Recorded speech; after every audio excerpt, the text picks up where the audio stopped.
Orphaned. Passage 1, William. 1983, Lancaster City, Pennsylvania. The neon glow of the old Willow Lane's bowling alley flickered against the damp pavement as a cold breeze rolled through the quiet streets of Lancaster City. The hum of a distant street lamp buzzed in the stillness of the night, illuminating the modest row homes that lined Duke Street, their brick facades soaked in the warm orange light of a time before the city's decline. It was an era of cassette tapes, quarter-fed arcade machines, and late-night television static, a time before the nightmares began. Johnny Vanjik was 9 years old. Too old to be scared of the dark, but too young to ignore the way the house creaked at night. His home, a 2-story townhouse near the edge of the city, was alive in the way old houses always were, pipes groaning, wind rattling the loose window panes, the faint, almost rhythmic sound of something shifting in the attic. His mother always said it was just the house settling. Tonight, he wasn't so sure. Lying in bed, tangled in a pile of twisted Star Wars bed sheets, Johnny stared at the ceiling, his mind wandering to the flickering hallway light that his mother had forgotten to turn off. The light was moving. No, something was casting a shadow. At first, it was just a shape, an odd, shifting silhouette against the wall, barely perceptible in the dim glow. It was a slow and deliberate movement, almost as if something was just outside his bedroom door, just out of sight. He swallowed hard, his fingers gripping the edge of the blanket like a lifeline. Maybe it's Mom. He turned onto his side, facing the doorway. The hallway stretched into darkness beyond the flickering light, its usual comfort now feeling ominous. The air was heavy, thick with something wrong. Then, as if the universe had decided to test his nerve, the hallway light clicked off. Darkness swallowed the room whole. Johnny's breath hitched.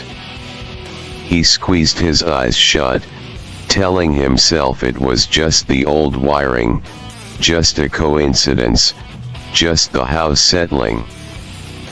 But the sound outside his door, the faintest, almost imperceptible click of something tapping against the hardwood floor, said otherwise. A step. Then another. No, no, no, his mind raced. It's nothing. It's nothing. His pulse hammered in his ears, drowning out everything else. He felt frozen, his body locked in place, muscles stiff as if they belonged to a mannequin. Then silence. The noise stopped. The house was still. Seconds dragged into minutes, and finally, Johnny cracked one eye open, peering cautiously into the pitch-black void of his room. Nothing. No shapes, no figures looming in the doorway, no monsters waiting in the dark. Just silence. Maybe it had been nothing. Maybe. A whisper. Not words, not something recognizable, just a sound that wasn't supposed to be there. And then the tapping resumed. But this time, it was inside the room. Johnny's heart stopped. It was soft, barely audible, like fingers drumming against wood. But it was there, definitely there, just beyond the foot of his bed. Something was in the room. He couldn't move. He wouldn't move. The moment he moved, he knew whatever it was, it would see him. A slow creak echoed from the floorboards. Whatever it was shifting, repositioning, watching, waiting, and then silence. For what felt like an eternity, Johnny lay there, unmoving, unbreathing, listening. Then, as if the presence had never been there at all, the hallway light flickered back on. A faint hum of electricity filled the silence. And the house was still again. Johnny finally allowed himself to breathe, chest rising and falling in rapid, shallow bursts. His fingers were still clutched around the blanket, his knuckles white. He didn't sleep that night. The next morning, over a bowl of sugary cereal, he casually asked his mother if she had come into his room last night. She frowned. "No, honey. I was asleep." "Why?" He hesitated, spoon clinking against the ceramic bowl. "No reason." Because Johnny knew. If it wasn't his mother, then who or what had been in his room? And why did it feel like, whatever it was, it wasn't done watching him?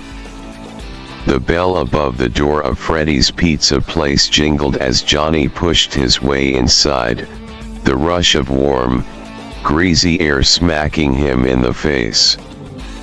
The arcade machines hummed, their blinking lights reflecting off the checkered tile floor.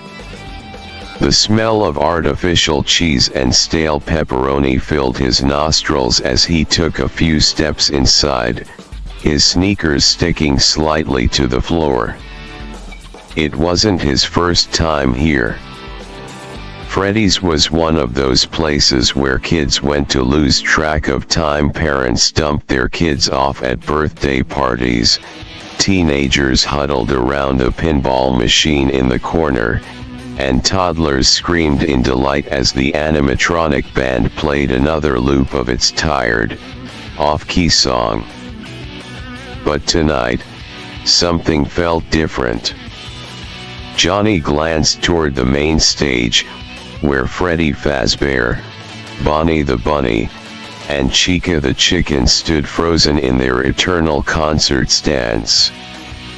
Their plastic eyes glowed eerily beneath the dim lighting, and for a brief moment, he could have sworn Bonnie's head had twitched ever so slightly. He blinked. The rabbit stood still. Just the usual tricks of the light, he told himself. His best friend, Mikey, waved him over from the skee-ball machines. "Dude, where the hell were you?" Mikey said, stuffing another token into the slot. "You missed it? Some kid threw up in the ball pit, and it was disgusting." Johnny managed a weak laugh, but his eyes kept flicking back toward the animatronics. Something about them felt wrong. He couldn't explain it. The way Freddy's plastic grin seemed wider than before. The way Bonnie's head definitely wasn't facing that direction a second ago. The way the entire restaurant felt too quiet beneath the hum of arcade noises. Johnny swallowed hard. Maybe it was just his imagination. Maybe. Or maybe something was waking up. And maybe it had been watching him long before he ever set foot in Freddy's. The clock on the wall ticked past 9 p.m. The restaurant was closing soon. The staff would go home. And the lights would go off. And whatever was inside those animatronics wouldn't be sleeping.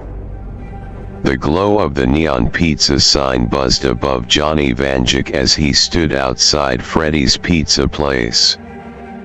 The cold night air nipped at his nose, a stark contrast to the humid warmth of the restaurant behind him.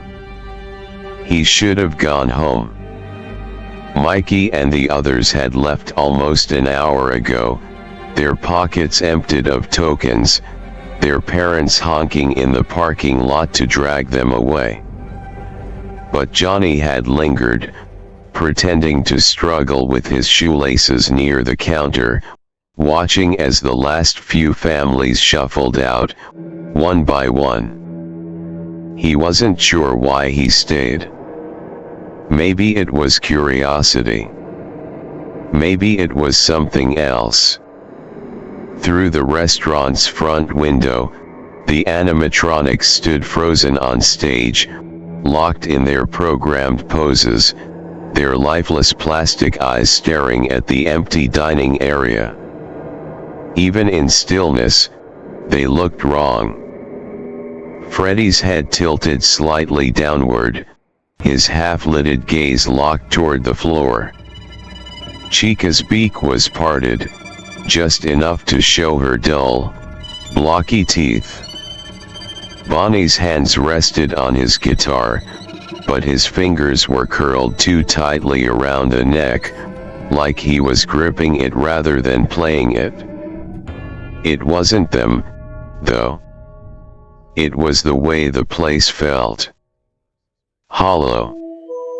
Like a house long abandoned, where laughter used to live but had long since rotted away.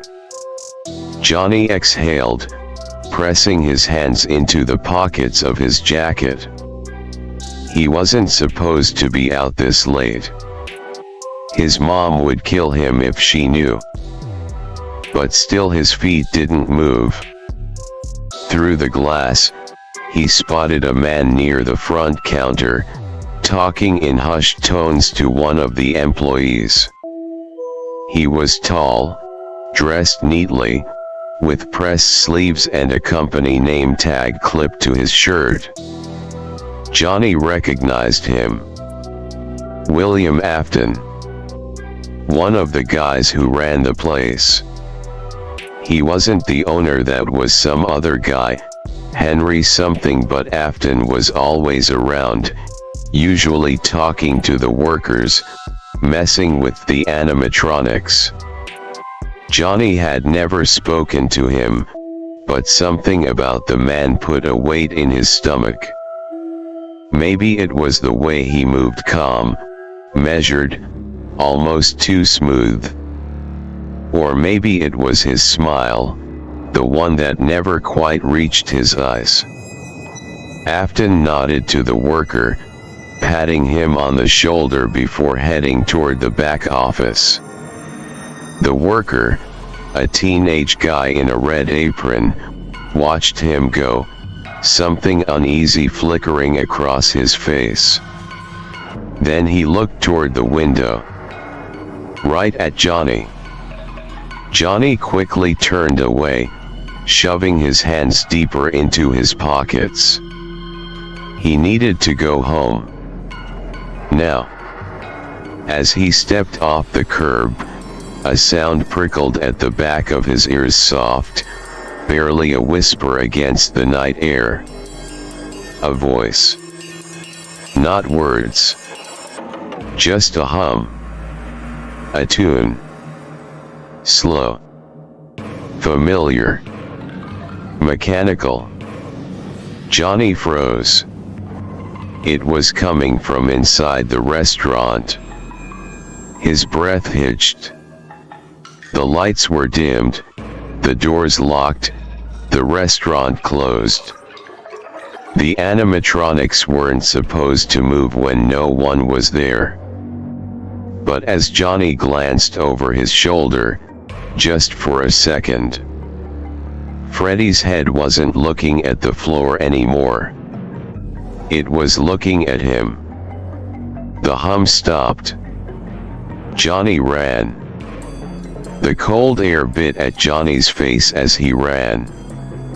His sneakers slapped against the cracked pavement, the rhythm matching the frantic beat of his pulse. He didn't stop, not even to look back. When he reached his house, the porch light was still on, but the windows were dark. His mother must have fallen asleep waiting for him. He fumbled with the lock, nearly dropping his key before shoving the door open and slipping inside. The house was quiet. Too quiet. He shut the door behind him and pressed his back against it, his chest rising and falling with each heavy breath. His mind was a tangle of thoughts, none of them making sense. Freddy had moved. No. No, that was ridiculous. That wasn't possible. The animatronics didn't just move on their own. Right? He squeezed his eyes shut, forcing himself to think rationally. Maybe it was a trick of the light, maybe a weird shadow through the window. Maybe one of the workers had been inside, adjusting the animatronics, and he just thought he had seen something. But the sound, that low, mechanical hum, that wasn't his imagination. His legs ached as he pushed himself off the door and crept toward the stairs. He winced as the old wood groaned beneath his weight, careful not to wake his mother. Once in his room, he shut the door behind him and flicked on the lamp beside his bed. The soft glow made everything feel smaller, safer. He sat on the edge of his mattress, staring down at his hands. They were trembling. He let out a breath and flopped back onto the bed, staring at the ceiling. It didn't matter. Tomorrow, everything would feel normal again. It had to. The next day, Johnny kept his mouth shut. At school, Mikey rambled on about some new arcade game at the mall, oblivious to the way Johnny's mind was elsewhere. "You good, man?" Mikey asked, popping a potato chip into his mouth. "Yeah," Johnny lied, picking at the crust of his sandwich. "Cool, so we're still going to Freddy's later, right?" Johnny's stomach turned. "Freddy's?" Mikey snorted. "Yeah, dude. Friday night. Best night for the arcade. Unless you're scared or something." Johnny scoffed, shoving his sandwich into his mouth to buy time. "Scared? No. Not really." But the thought of going back there made his skin itch. The hum. The movement. Afton. His gaze flickered to the clock above the lunchroom doors. 5 hours until Freddy's. By the time they arrived at the pizzeria, the scent of hot cheese and stale soda filled the air. The place was packed. Kids ran between arcade cabinets, screaming. Toddlers yanked at their parents' hands, and birthday parties crammed into booths covered in pizza crumbs. It felt normal. Johnny exhaled. Maybe he had imagined it. He followed Mikey to the arcade corner, slapping a few quarters onto the machine as they took turns playing Galaga. For the first time since last night, his mind settled. Until he saw Afton. The man was standing by the front counter, arms folded, watching. Not the customers. Not the employees. Johnny. Their eyes met for the briefest second before Afton smiled. A slow, easy smile, like they were in on some secret together. Johnny quickly turned back to the arcade screen, his fingers moving too fast over the buttons. He hadn't told anyone what he saw last night. So why did it feel like Afton already knew? The pizzeria was louder than usual. Balloons tied to chairs bobbed in the artificial breeze of ceiling fans, and the distinct sound of children's laughter mixed with the arcade's electronic chimes. Something was happening, something big. Johnny could feel it in the air. Mikey was too focused on the flashing lights of Street Fighter to notice, but Johnny's attention drifted toward the center of the restaurant, where a crowd had begun to gather. A birthday party. One bigger than usual. And at the heart of it, a boy sat stiffly at the table, hands balled into fists on his lap. His dark hair hung over his eyes, his small frame barely filling out his striped blue shirt.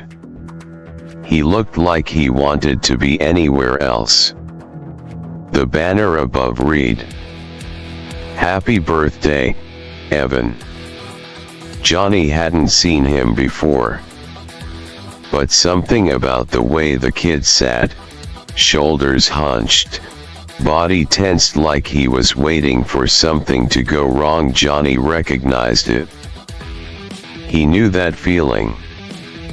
The one that made you small, that made you feel like you didn't belong, like you didn't want to be seen but couldn't escape the eyes on you. "Hey, you listening?" Johnny blinked, snapping his gaze back to Mikey, who was already shoving another quarter into the machine. "What's with you?" Mikey asked, raising an eyebrow. Johnny hesitated. "Nothing." He glanced back toward the party. A few kids were gathered around Evan's chair now.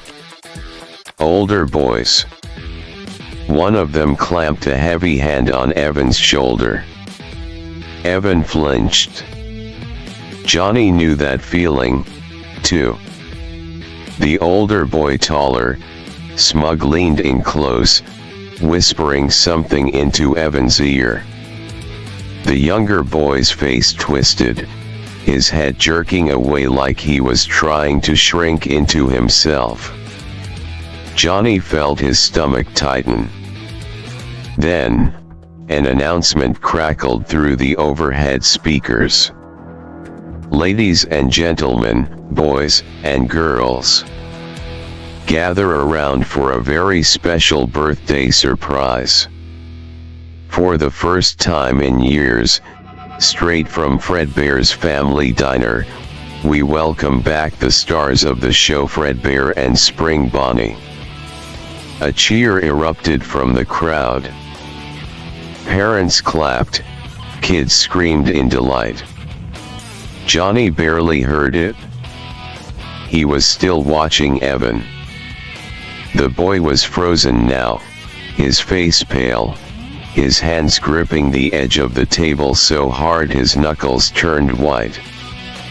The older boys were laughing, teasing. Something was wrong. Then, they grabbed him. Evan barely had time to yelp before they hoisted him up, carrying him toward the stage like a prize. Johnny took a step forward. He didn't know why. He just knew something bad was about to happen. Evan thrashed, legs kicking, but they didn't let go. The biggest one, the one Johnny assumed was his older brother, grinned at the crowd, playing it off like a joke. "Come on, Evan," Michael said, voice dripping with mockery. "It's your big day. You love Fredbear, don't you?" "No, stop." Evan struggled harder, his breath coming in sharp, panicked gasps. The crowd didn't seem to care. To them, it was just another part of the show. Fredbear and Spring Bonnie, bigger than the other animatronics, bulkier, older, stepped onto the stage. Their yellow suits gleamed under the colored lights, their painted-on smiles frozen in place. Fredbear's wide, open maw loomed just ahead. Michael and his friends laughed.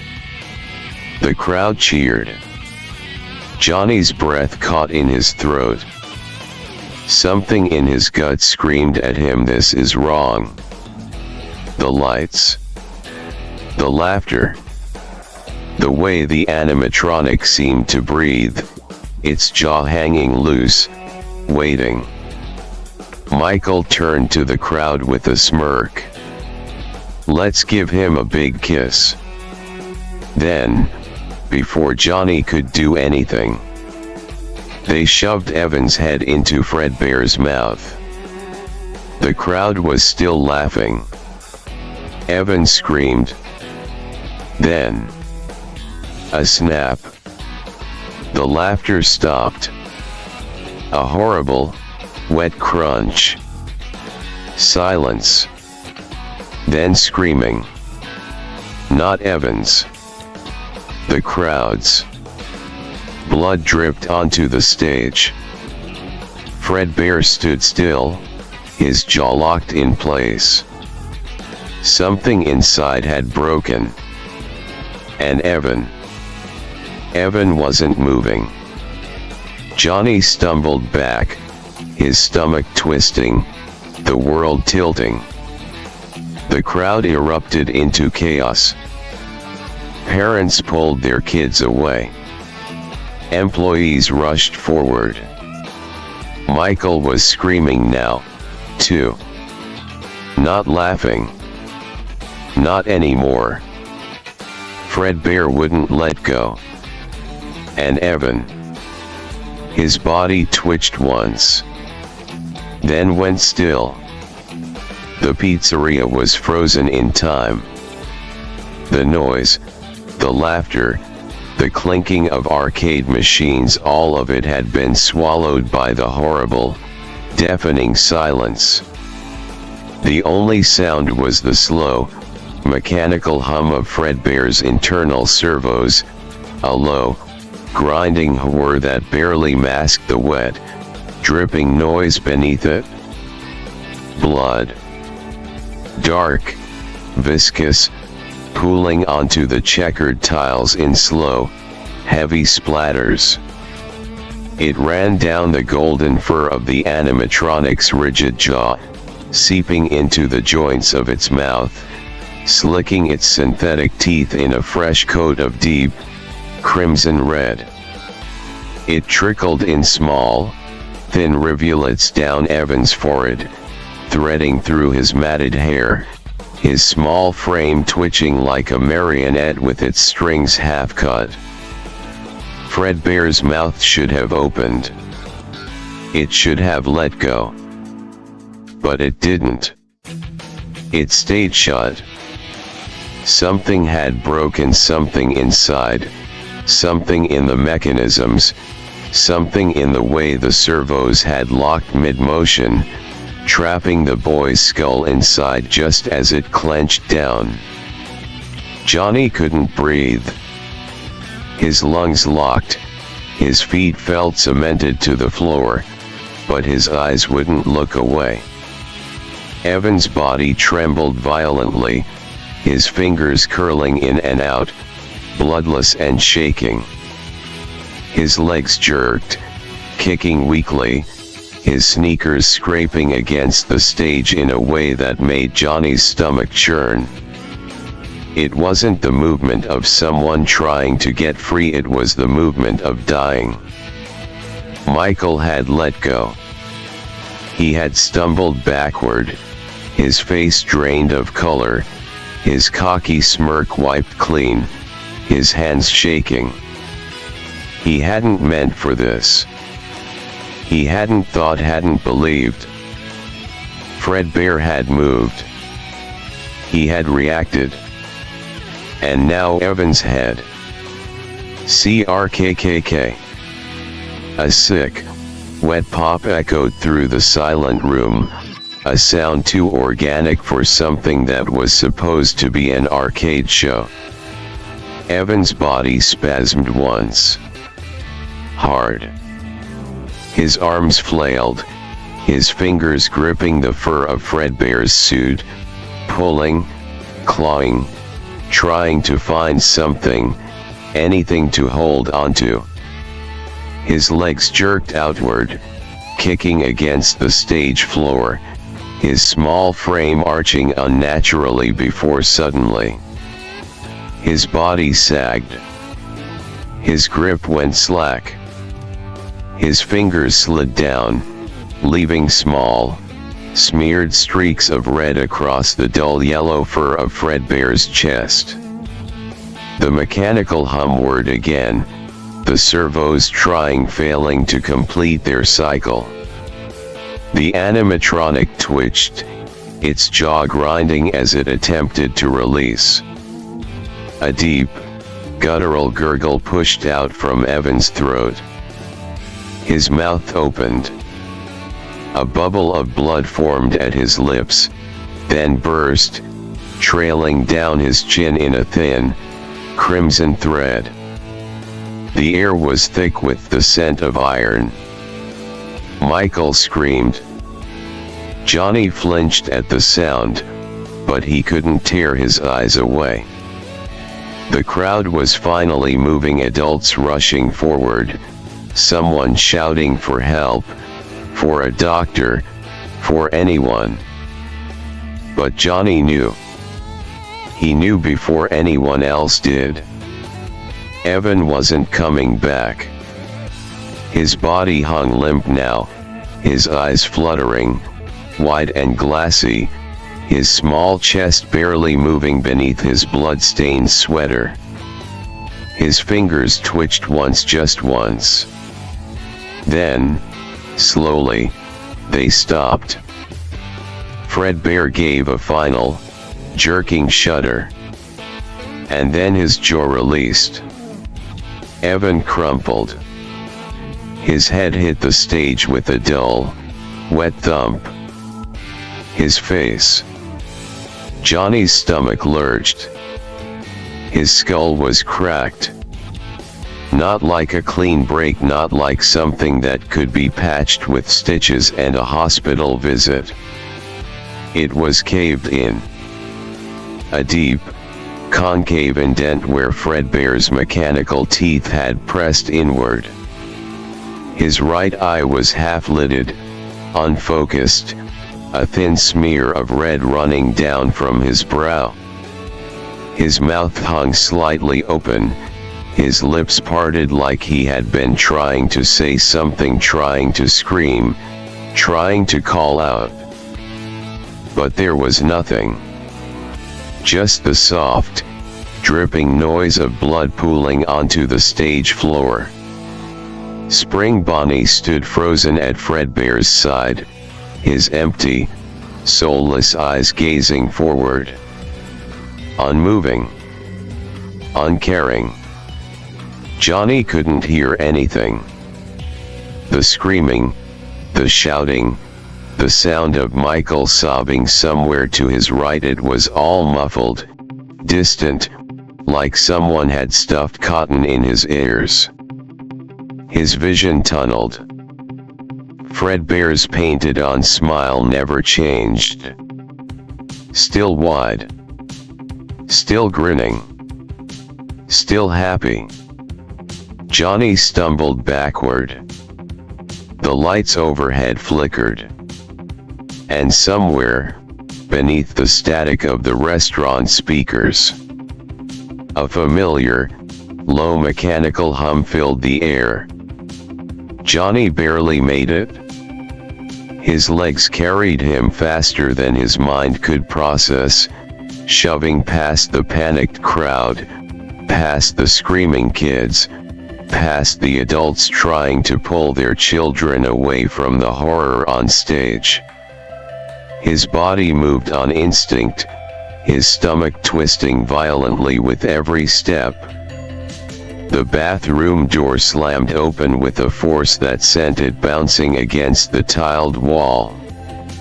Johnny didn't care. He barely even registered it. He collapsed against the stall, shoving the door open, falling to his knees just as his stomach lurched. The vomit hit the toilet water with a sickening splash, burning his throat, his chest convulsing as another wave came up, followed by another. His fingers dug into the porcelain, gripping it for dear life as his entire body heaved. The stench of acid, pizza, and something else, something bitter, something wrong coated his tongue, filled his nose, made him gag even harder. It wouldn't stop. His stomach wouldn't stop. Tears burned at his eyes, hot streaks running down his cheeks as his breath hitched in wet, choking gasps. The image was burned into his skull. Evan's head, cracked open like a broken toy. The blood, so much blood. The way his fingers had twitched just for a second before going completely still. Johnny gripped the toilet harder, his arms trembling as another wretched gag forced its way out. The bathroom was cold, the fluorescent lights buzzing overhead, the sound too sharp, too wrong in the suffocating silence. His breath shuddered, catching in his throat. He had never seen someone die before. Not like that. Not right in front of him. Another sob tore from his chest. He barely even noticed the bathroom door opening behind him. The bathroom door creaked open behind him, but Johnny didn't move. He couldn't. His stomach was still heaving, his hands gripping the rim of the toilet like it was the only thing keeping him tethered to reality.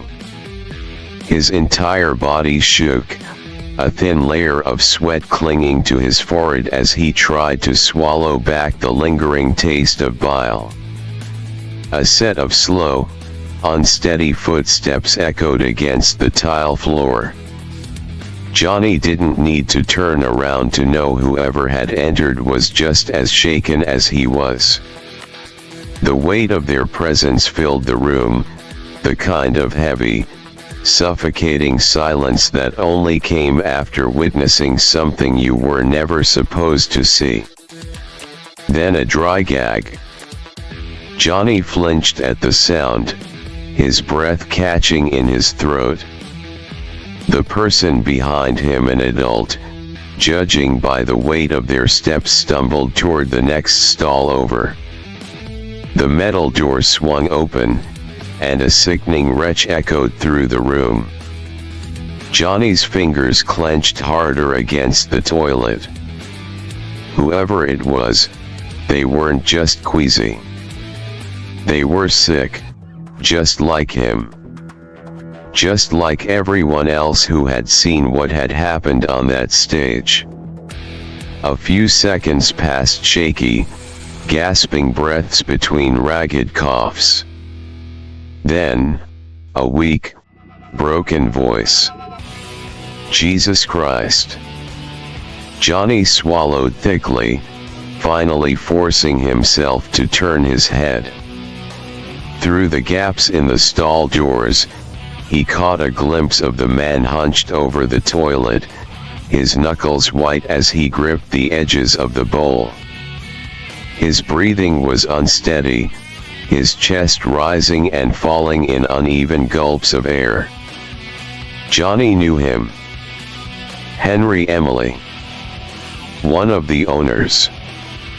The other owner. Not Afton. Henry's hands shook as he pressed them against his face, trying to steady himself, but it wasn't working. His entire body trembled, his shoulders rising and falling with each shuddering inhale. He didn't look like a man who had just witnessed an accident. He looked like a man who had just lost something he could never get back. Johnny's stomach clenched. Afton. He had been there. Hadn't moved. Hadn't reacted. Had just stood there. Watching. Johnny swallowed again, his throat raw, his pulse hammering against his ribs. Henry let out another deep, shuddering breath, then leaned back against the stall door, rubbing a hand down his face. His eyes red-rimmed, glassy, staring at the ceiling like he was begging for it to all be some horrible dream, finally flicked toward Johnny. For a long moment, neither of them spoke. Then, "You saw, didn't you?" Johnny didn't answer. He didn't need to. The look on his face said it all. Henry exhaled sharply, his breath ragged, shaky. He pressed a trembling hand to his forehead, squeezing his eyes shut like he was trying to will the image away. But it wouldn't go. It would never go. His voice was hoarse when he spoke. "That boy," his throat bobbed, his jaw tightening as he forced the words out. "Afton." Johnny's stomach twisted, bile still clinging to the back of his throat. He didn't say anything. He couldn't. Henry let out a bitter, choked breath, half a laugh, half something else. Something broken. He ran a shaking hand through his hair, his fingers tangling in the graying strands at his temples. "I knew something was wrong," he muttered, almost to himself. "I knew," he broke off, his voice cracking. His eyes flicked to Johnny again, and for a brief second, it looked like he wanted to say something else. Then, just as quickly, he turned away, bracing himself against the wall like he was struggling to keep himself upright. Johnny swallowed hard. Afton. It was his kid. The boy lying in that growing pool of red, the one Fredbear bit down on, that was his son. But Afton hadn't moved. Hadn't screamed. Hadn't reacted. He had just stood there. Watching. Like he had been waiting for it to happen. Johnny's skin prickled, his stomach twisting itself into knots all over again. Henry's breathing turned shallow, uneven. He looked sick, wrong, like he wasn't entirely there anymore, like something inside of him had just snapped. Then, in a voice barely above a whisper, he muttered, "What did he do?" Johnny didn't know if Henry was talking about Afton or himself. Henry let out a breath, long and shaky. His hands were still trembling, his knuckles white where they pressed against the bathroom sink. He hadn't looked up in a while, like he was afraid that if he met his own reflection in the mirror, he'd see something broken staring back. Johnny swallowed the lump in his throat, his own voice weak but steady enough. "You should get out there." Henry finally glanced at him. "What?" Johnny shifted uncomfortably, wiping his clammy palms against his jeans. His stomach still churned, the scent of bile and cold tile clinging to the back of his throat, but something in his gut told him this wasn't over. Not even close. "Henry, right?" Johnny muttered, almost as if he were trying to confirm it for himself. "I don't think William is gonna respond logically to the authorities, I mean." Henry went still. His fingers curled against the porcelain, his shoulders tense, his entire frame locking up like a man who had just been shoved into reality after teetering too close to the edge of something he didn't want to face. His breath left him in a slow, measured exhale. Johnny wasn't even sure why he'd said it. Maybe it was the look on Afton's face, the way he had watched everything unfold with that eerie, unsettling stillness. Maybe it was the way he hadn't moved to stop it, hadn't lunged forward like any normal father would have. Or maybe it was the creeping, twisting sensation in Johnny's gut that told him that this wasn't an accident. Henry's jaw clenched. "You're a smart kid," he said quietly. He turned, rubbing his hands down his face, letting out another unsteady breath. "Too smart." Then, without another word, he straightened his posture, wiped the sweat from his brow, and pushed open the bathroom door. Johnny didn't follow.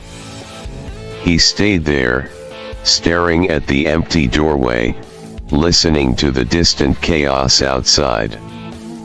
Somehow, he knew. This wasn't the worst thing that was going to happen here. Not even close. Johnny stayed in the bathroom, gripping the sink's edge as he forced himself to take slow, steady breaths. His head still swam, his stomach still turned, but his mind, it was clear. Clear in a way it shouldn't have been. Clear in a way that made him understand something no kid his age should. He knew what losing your sanity looked like. And William Afton fit the bill. It wasn't the way he had stood there, motionless, while his son's skull had been crushed inside Fredbear's mouth. It wasn't even the eerie, frozen smirk he had worn before it happened. It was what Johnny had seen after. While the adults panicked, while Henry crumbled, while Michael broke down in terrified sobs, William hadn't moved. He hadn't rushed forward. He hadn't screamed, hadn't shouted, hadn't even reacted. He had just stood there, back straight, hands in his pockets, his head tilted ever so slightly to the side. Watching. His eyes weren't empty. They weren't full of grief, or rage, or anything that made sense for a father who had just watched his son die. They were full of calculation. Like he was already thinking. Already planning. Johnny had seen it before, glimpses of it in his own neighborhood, in his own life. He had seen men come home wrong. with eyes too hollow, with hands that shook even when they thought no one was watching. Men whose minds had fractured, piece by piece, day by day, until there was nothing left inside. Some of them stayed quiet. Some of them snapped. Johnny didn't know which one Afton was. But he knew deep in his gut, in the marrow of his bones, he wasn't a normal man. Not anymore. Maybe he never had been. Afton hadn't lost his sanity in that moment. He had already been losing it. This was just the final push. And Johnny didn't want to be around to see where that would lead. Johnny didn't say a word to anyone as he left. The chaos of the restaurant had become a dull, muffled hum in his ears, the panicked voices, the wailing children, the shrill, desperate cries of Michael Afton, begging his little brother to wake up. It all felt distant, like it wasn't real, like he was moving through a fog. He just needed to go home. He needed to leave this place. His sneakers scuffed against the tile as he made his way toward the exit, his steps slow, careful, almost hesitant. His body still felt shaky, his hands clammy, but his mind kept repeating the same thought over and over again. Something is wrong. More than just the bite. More than just Evan dying. Something else. Something deep. Something that had been waiting to surface. His fingers hovered over the front door handle. But before he could push it open, he felt it. The hairs on his arms stood on end, a deep, cold prickle running up his spine, the unmistakable, instinctive feeling of being watched. Slowly, so slowly, he turned his head. Fredbear. Still on stage. Still soaked in blood. The deep, rich red of Evan's life pooled around his golden fur, dripping down his chin, staining the inside of his open mouth.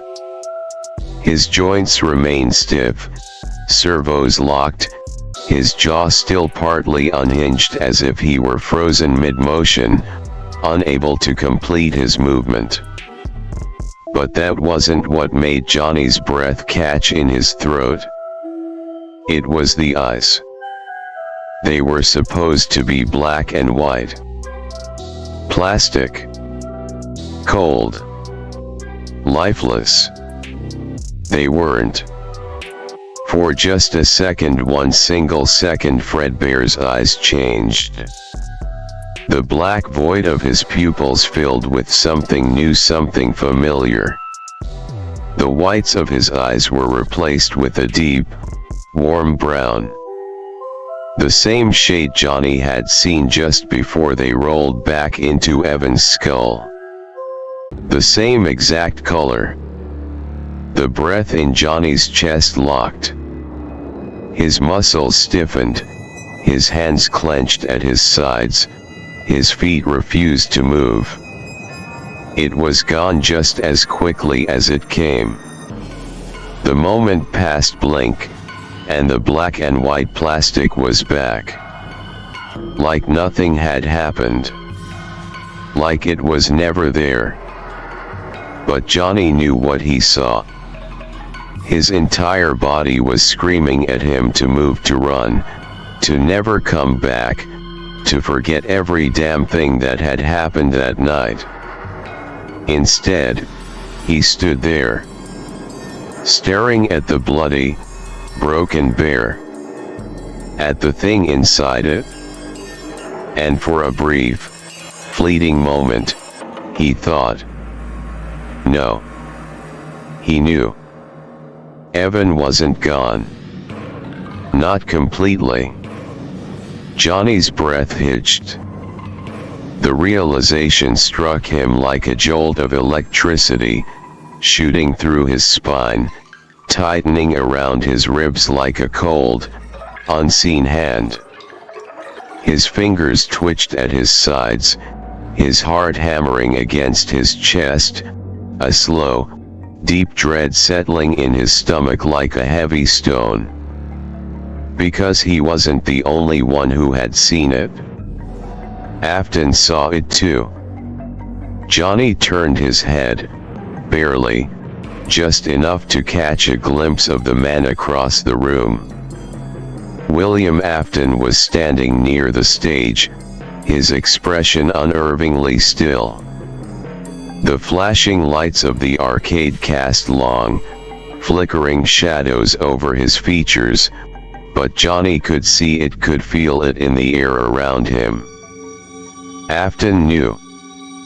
His gaze wasn't on the medics scrambling around Evan's limp, broken body. It wasn't on Henry, who had gone deathly pale, his hands shaking violently at his sides. It wasn't even on Michael, who was still on the floor, curled in on himself, sobbing into his trembling hands. Afton was looking at Fredbear. At his eyes. At what was inside. And the worst part? He wasn't shocked. He wasn't horrified. He was interested. Intrigued, even. His lips parted just slightly, his chest rising and falling in slow, measured breaths, as though he had just confirmed something. Like he had been waiting for this to happen. Johnny felt his stomach roll, his palms growing cold with sweat.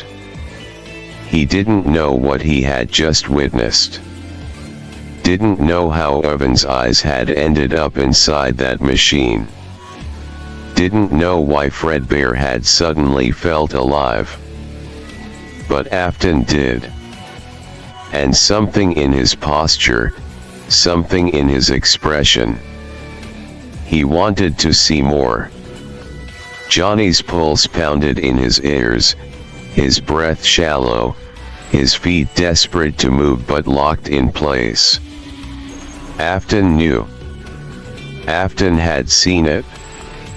And the look on his face? It wasn't one of fear. It was curiosity. Johnny needed to leave. Now.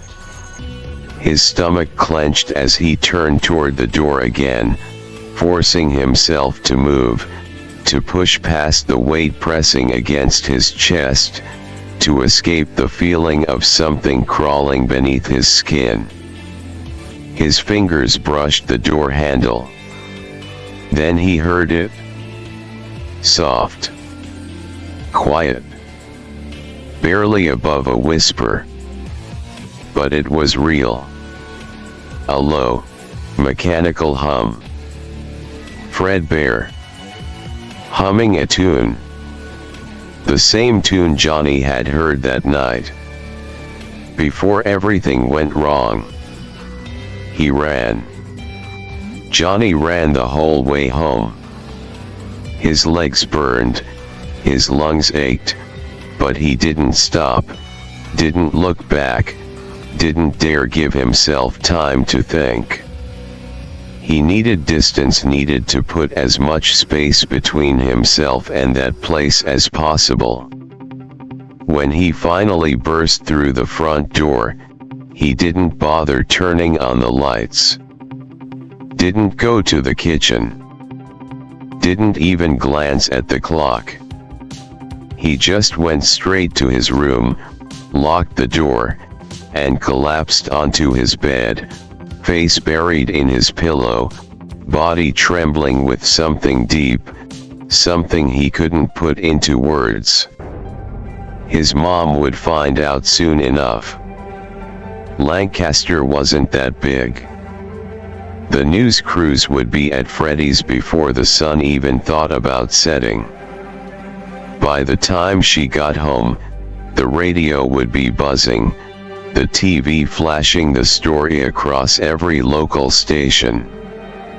Tragedy at local pizzeria. Child fatally injured in malfunctioning animatronic. She'd ask if he was okay. She'd ask if he had seen it happen. He'd say no. He wasn't going to explain. How could he? What could he even say? I saw a ghost. No. Not a ghost. He saw Evan. What remained of him? A soul trapped, clinging to something it shouldn't. The word bubbled up in his mind, crawling through his thoughts like something whispered from just behind his ear. Remnant. Is that what it was called? When something stayed behind. When a soul couldn't let go. His breath hitched, his stomach curling in on itself. Because if that was true, if that was what had happened to Evan, then why wasn't William Afton shocked? Why wasn't he horrified? Why wasn't he on his knees, crying for his son, screaming in grief, demanding answers? Why was he just standing there, watching, calculating? Like a man who had seen something he had been waiting for. Johnny turned onto his side, pulling the blanket over his head, curling in on himself like it might make the thoughts stop. But they wouldn't. They couldn't. Because what he had seen in Afton's eyes wasn't sadness. It wasn't rage. It wasn't even confusion. It was intrigue. And somehow, Johnny knew. This wasn't the end. Not even close. Johnny stayed curled up under the blanket, gripping the fabric so tightly his fingers ached. The darkness behind his eyelids wasn't enough to block out the images burned into his mind. No matter how hard he tried, they wouldn't leave. The blood. The sickening crack.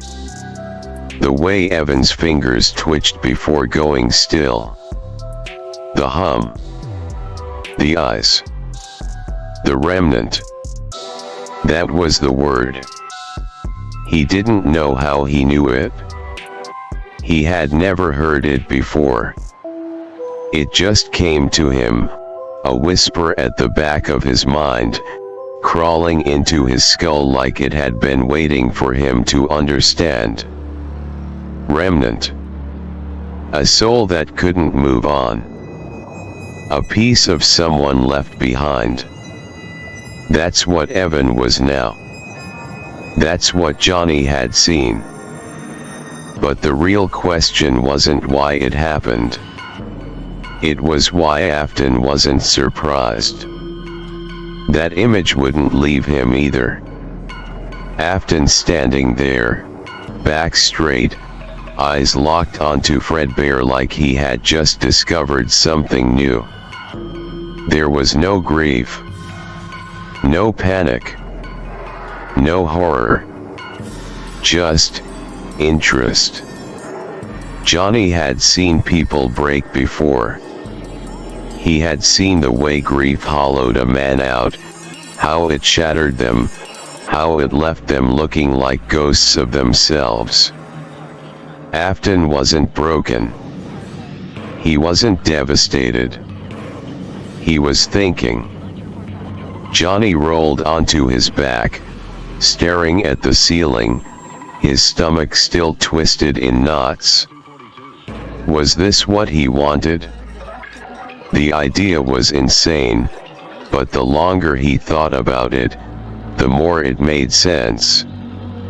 Afton should have fallen to his knees, screaming, begging, doing something. But he hadn't. No, he had watched.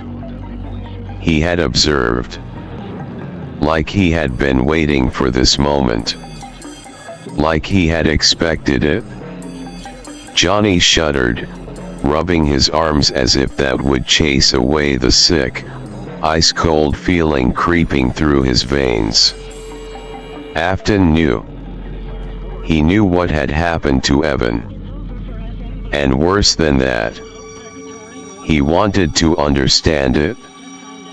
The realization sat like a weight on Johnny's chest. His fingers clenched around the blanket again, his throat tight. This wasn't over. It wasn't just a freak accident. It wasn't random. Something was wrong. Something big. And Afton? He was at the center of it. Johnny didn't sleep that night. He tried. He laid in bed, body curled into itself, blanket pulled over his head like it could shield him from the thoughts clawing at his brain.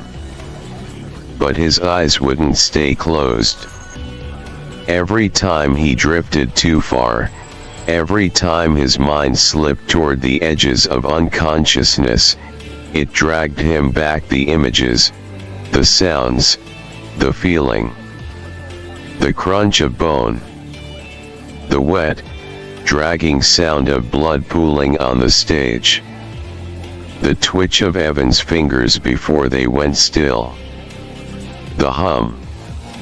The way Fredbear's eyes changed. The way Afton watched. Johnny sat up, rubbing his face, his hands still cold, still clammy even though his room was warm.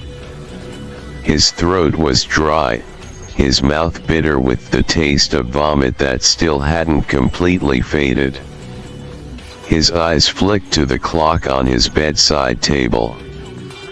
4:27 a.m. He didn't remember when he had gotten home. He didn't remember what time he had collapsed onto his bed.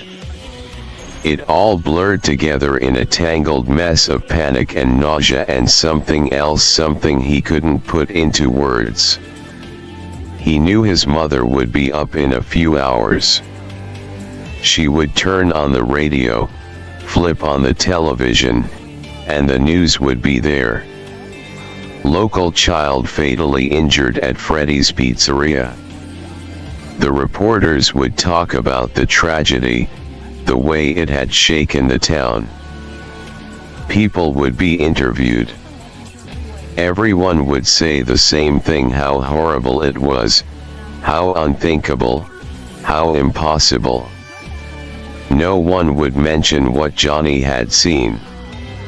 No one would talk about the way Evan's soul had stayed behind. No one would talk about the way Fredbear had looked at him. And definitely no one would mention the way Afton had stared at that animatronic, like a scientist observing an experiment, like a man who had just found proof of something he had only theorized about before.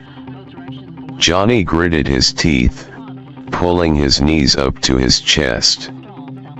He didn't know what to do with this. He couldn't do anything. No one would believe him. He was just a kid. And even if someone did listen, what would he even say? I saw Evan's soul inside Fredbear. I saw something that shouldn't be possible. No one would believe it. But Afton knew. And that was what terrified Johnny the most. Because Afton wasn't crying.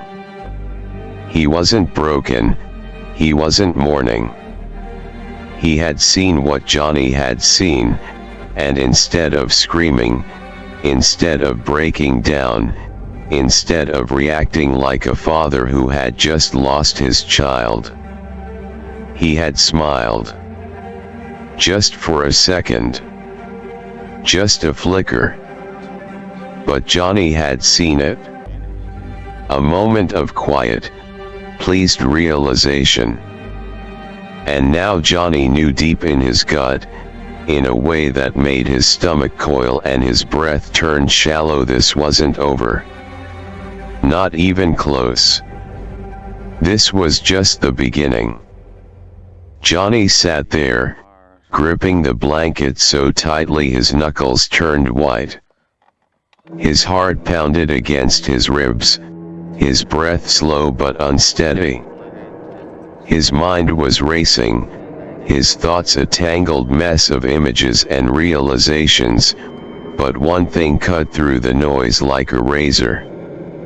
Afton. Something was wrong with Afton.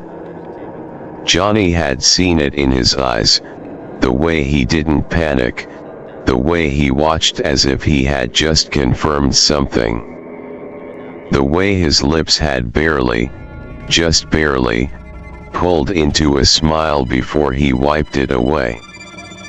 He had seen what Johnny saw. And now Johnny knew William Afton wasn't just another grieving father. He wasn't mourning Evan. He was interested. Johnny clenched his jaw, his fingers digging into his blanket. His pulse thudded in his ears as a realization settled deep in his chest. He couldn't just sit here. He had to know.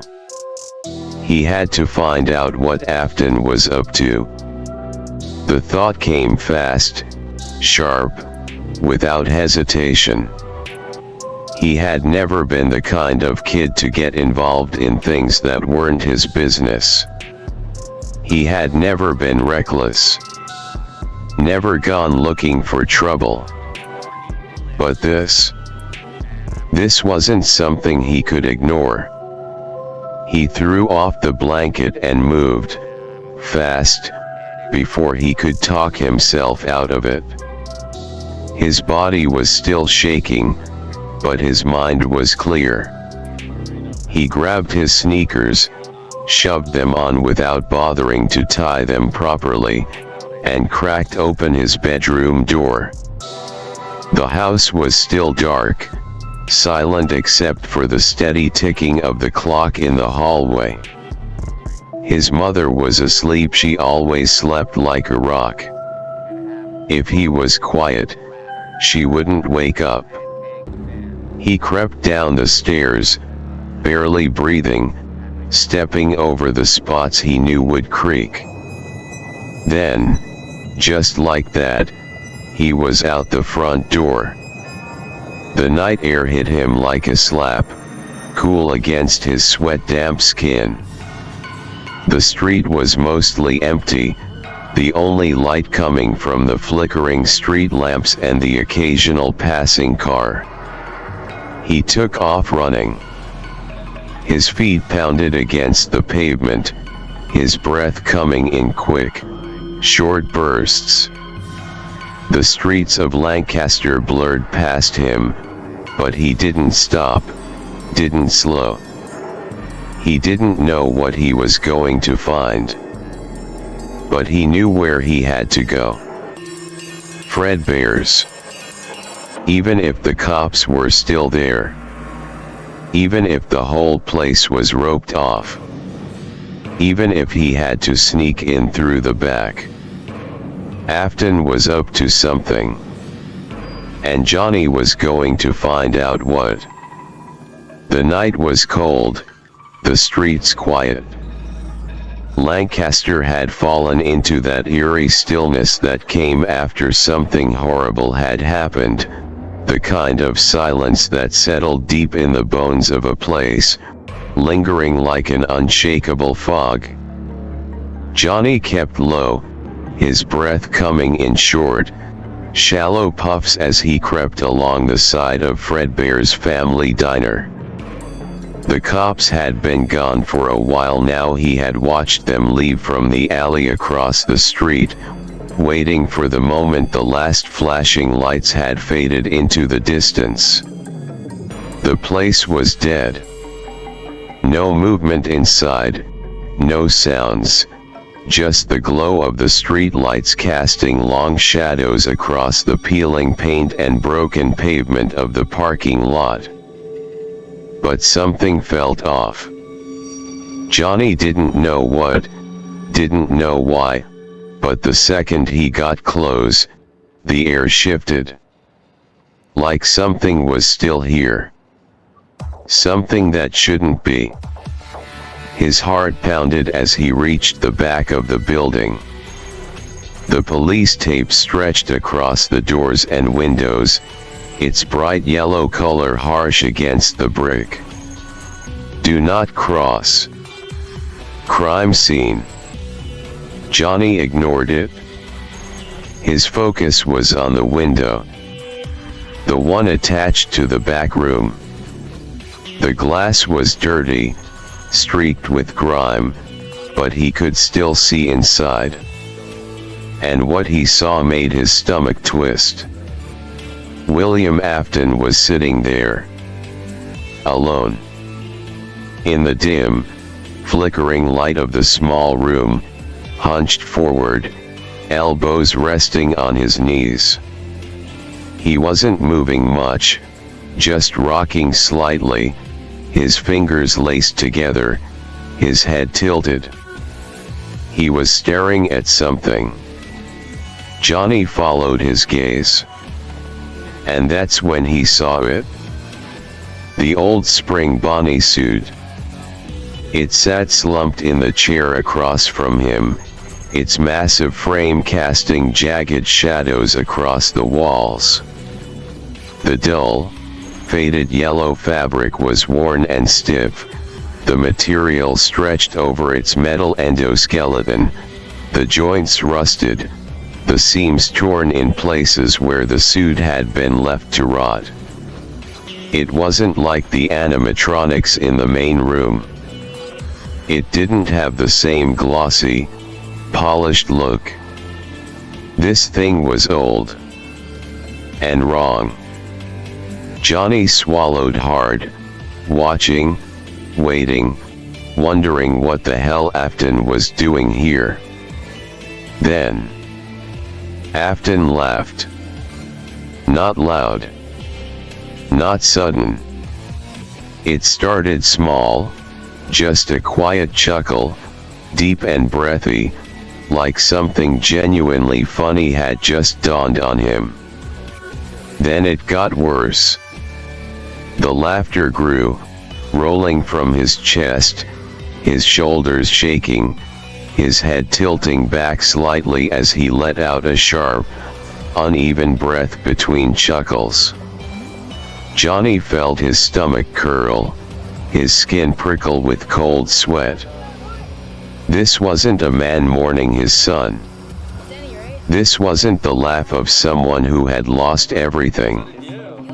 This was something else. Something dark. Something thrilled. Afton lifted a hand, slowly, pressing his fingers against the spring Bonnie suit's lifeless face. Still laughing. Still grinning. Johnny's breath caught in his throat. He shouldn't be here. He should run. But his feet wouldn't move. Because in that moment, he knew. He didn't just think Afton had been waiting for something. He knew it. And whatever it was, whatever he had just discovered in that moment, he was loving it. Johnny's breath locked in his chest. Afton stood up, slow and deliberate, his fingers lingering on the lifeless face of the spring Bonnie suit as if he were comforting it. His laughter had quieted, but that eerie grin, wide, stretched, almost unnatural, remained fixed on his face. Johnny could only watch, frozen outside the window, his fingers gripping the windowsill so hard his nails dug into the rotting wood. Afton turned toward the suit. And then he opened it. Johnny's stomach twisted as the back of the suit split apart, revealing the inner workings of the old technology. The exposed endoskeleton gleamed under the dim flickering light, a mess of rusted gears, heavy metal joints, and spring locks. Johnny had heard about them before, mostly in passing. The old animatronics from before Freddy's weren't just machines, they were suits, designed for employees to wear. But they weren't safe. Everyone knew that. They were dangerous, unstable.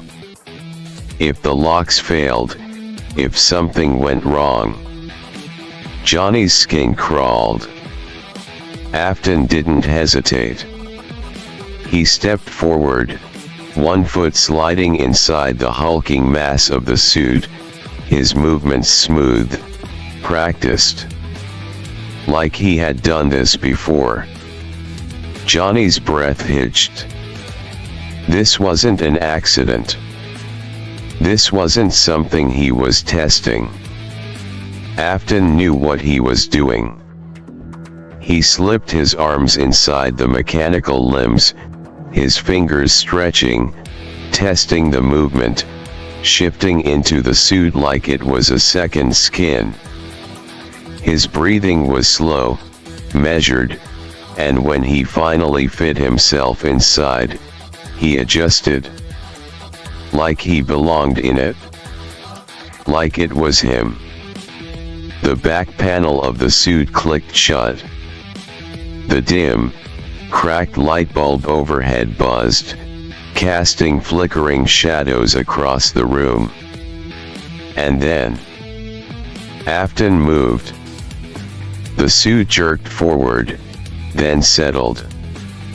His head turned, the exaggerated, frozen grin of Spring Bonnie now covering his face, those empty, soulless eyes staring straight ahead.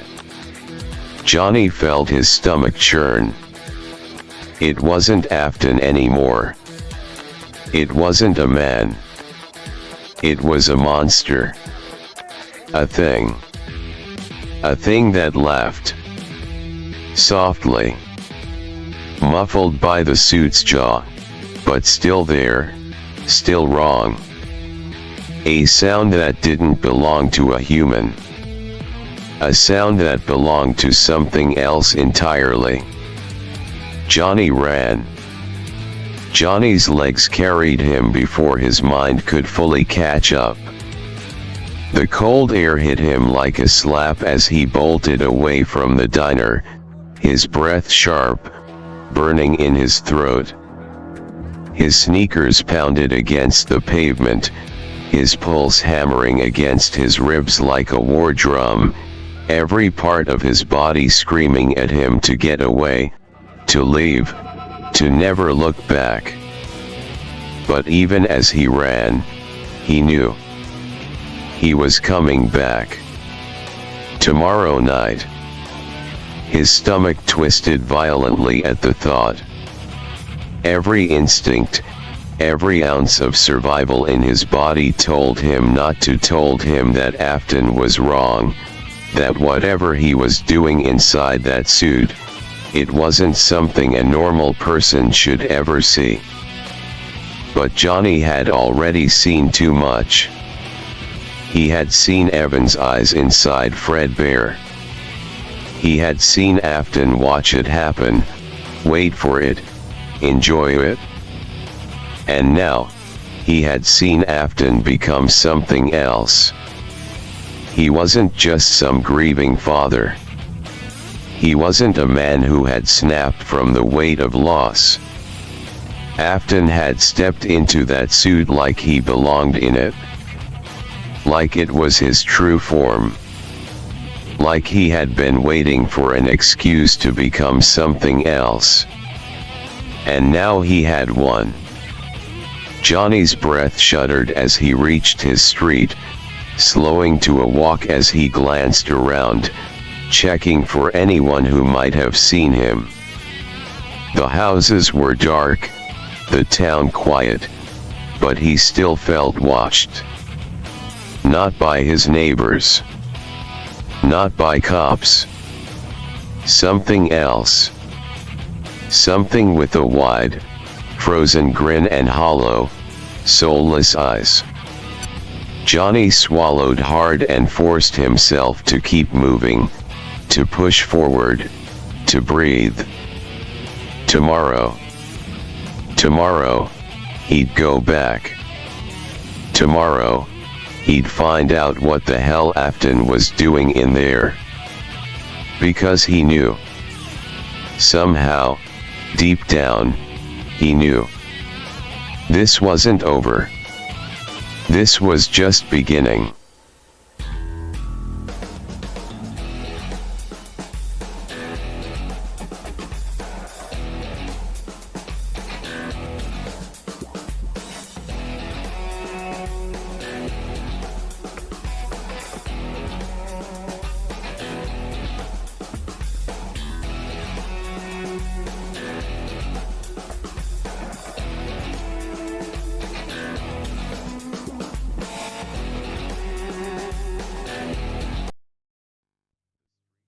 Passage 2, The Slaughter.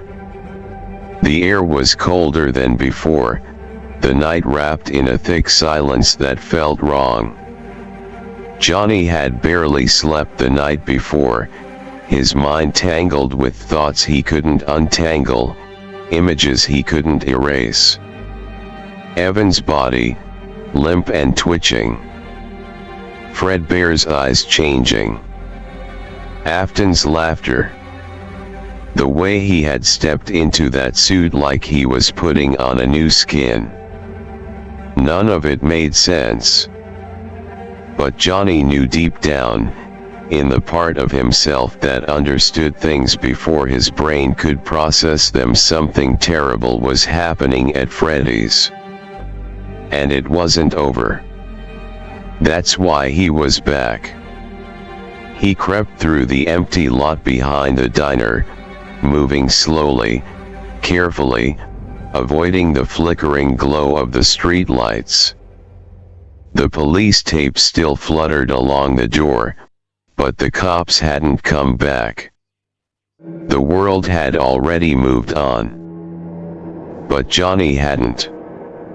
And neither had Afton. Something told him the man would be here again. That this whatever it was wasn't finished yet. Then he heard it. A sound. Not laughter this time. Not the mechanical hum of a machine waking up. A sob. His body tensed as he pressed himself against the brick wall, creeping closer to the alley beside the diner. The dim glow of a street lamp flickered, barely lighting the pavement, just enough for Johnny to see. A girl. She was standing there, alone, her arms wrapped around herself, her head tilted down. Johnny recognized her. Charlie Emily. Henry's daughter. She was young, maybe a little older than Johnny, with dark curls that framed her face. He had seen her before, mostly at Freddy's, usually laughing with Evan. Johnny's stomach clenched. Evan had been her friend. And now she was here, alone, standing outside the place where he died. She didn't see Johnny. Didn't notice anything around her. She was crying. Johnny took a step forward. He wasn't sure what he was going to say, but something in him knew she shouldn't be here alone. Then, A sound behind her. Johnny stopped dead. It wasn't loud. Just the faintest shuffle of movement. Charlie must have heard it too, because she turned her head slightly, wiping her eyes. And then, stepping from the darkness, moving with a slow, almost casual pace. Him. Johnny's entire body went cold. William Afton. But not just Afton. The thing he had become. He was still wearing the spring Bonnie suit.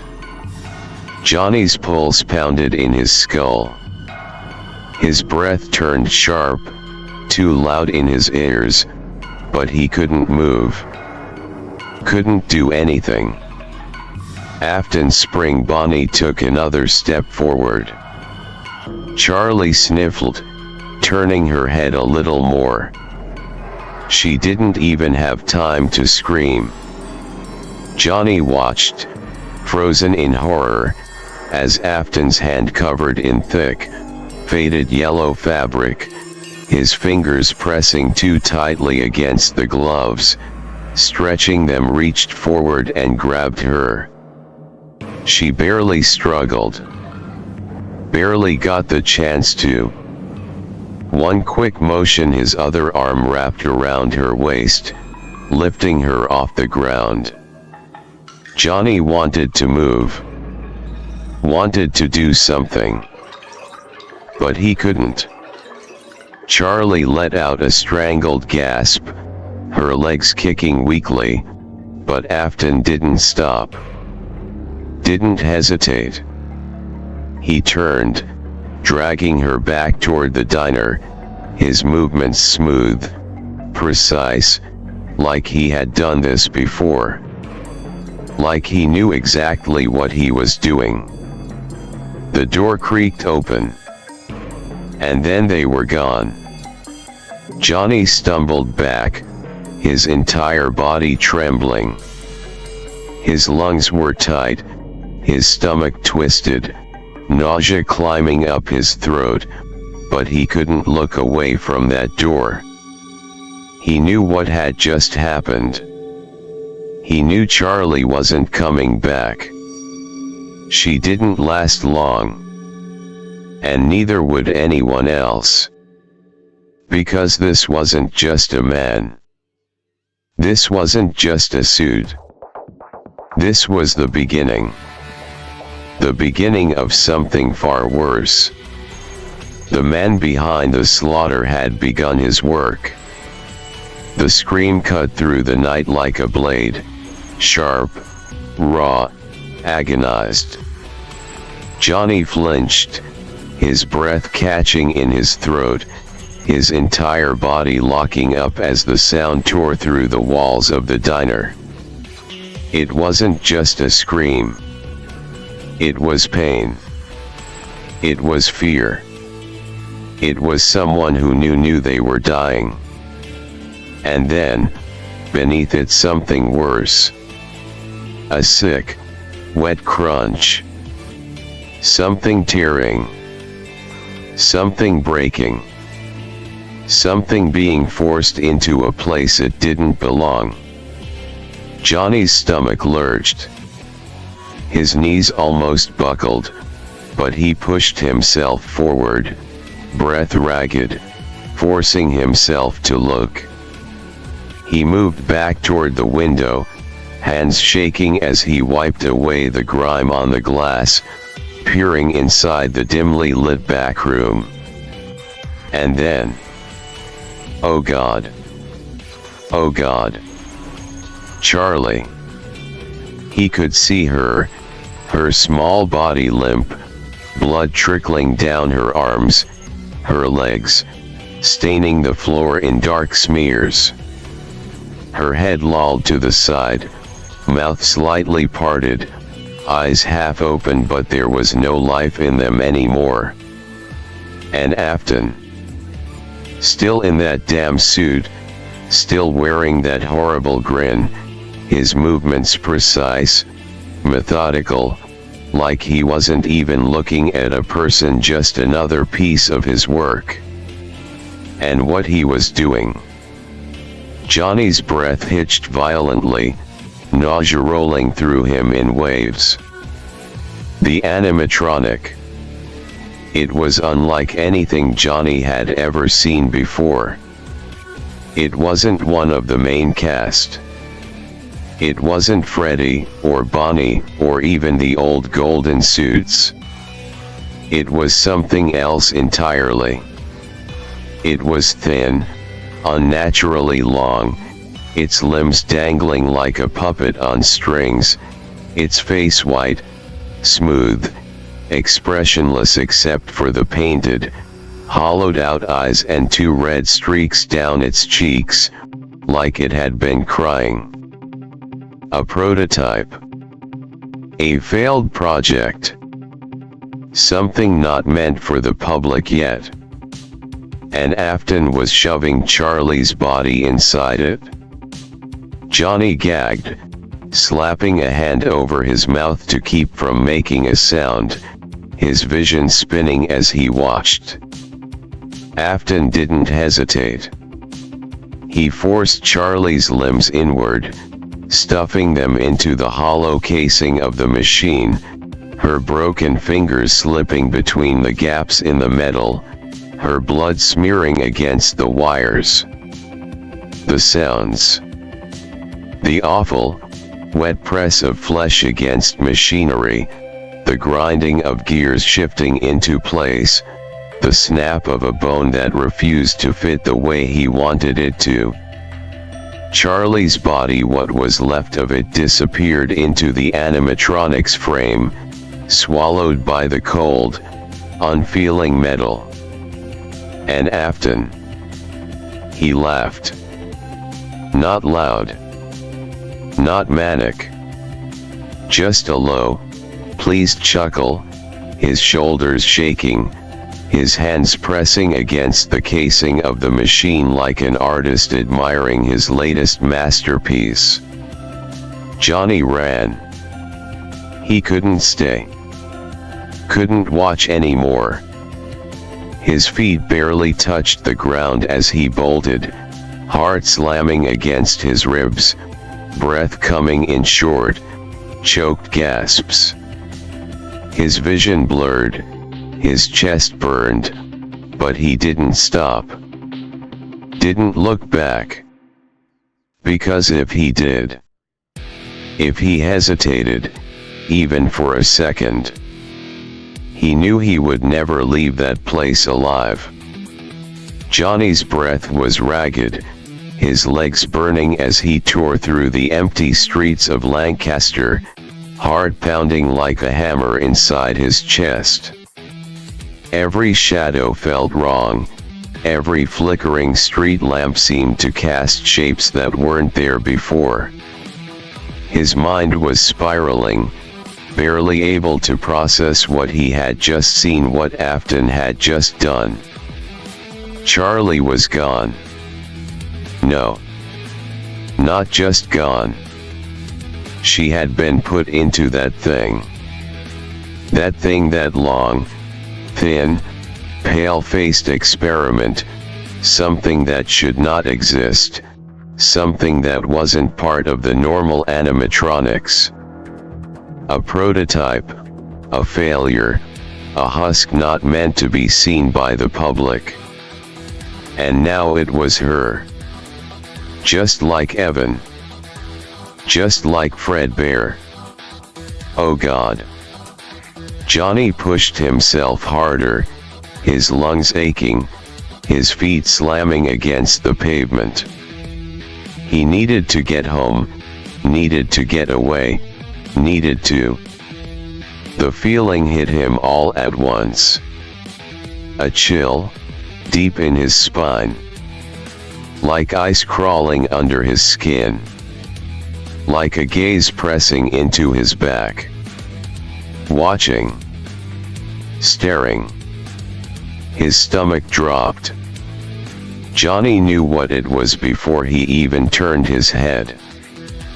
But some part of him, some small, terrified part had to be sure. He slowed, just a little, his breath still coming in short, panicked bursts. He turned his head. And there he was. William Afton. Standing under a street lamp at the edge of the parking lot, still in the suit. Still wearing Spring Bonnie's grin. But this time, the smile was real.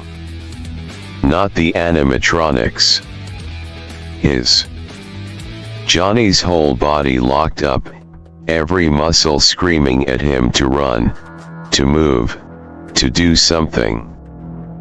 But he couldn't. Because Afton wasn't just looking at him. He was grinning at him. Like a man who had just caught someone peeking behind the curtain. Like a hunter who had just found his prey. Johnny's breath stuttered, his fingers trembling at his sides. Afton tilted his head, slow, deliberate, the dim glow of the street lamp casting long, jagged shadows across his face. The message was clear. I saw you. Johnny ran. And this time, he knew he wouldn't stop running for a long, long time. Johnny ran. His legs burned, his chest ached, but he didn't stop, didn't slow down, didn't even think. He tore through the quiet streets of Lancaster, turning corners blindly, his feet pounding against the pavement, pushing himself further and further away from that place from him. But he didn't know where he was going. Somewhere along the way, the familiar streets had blurred into something unrecognizable. The buildings around him looked different, the flickering neon lights of small corner shops, the dark, empty alleyways, the rows of houses that weren't his. He had lost himself in the city, his body moving on instinct, pure panic driving him forward.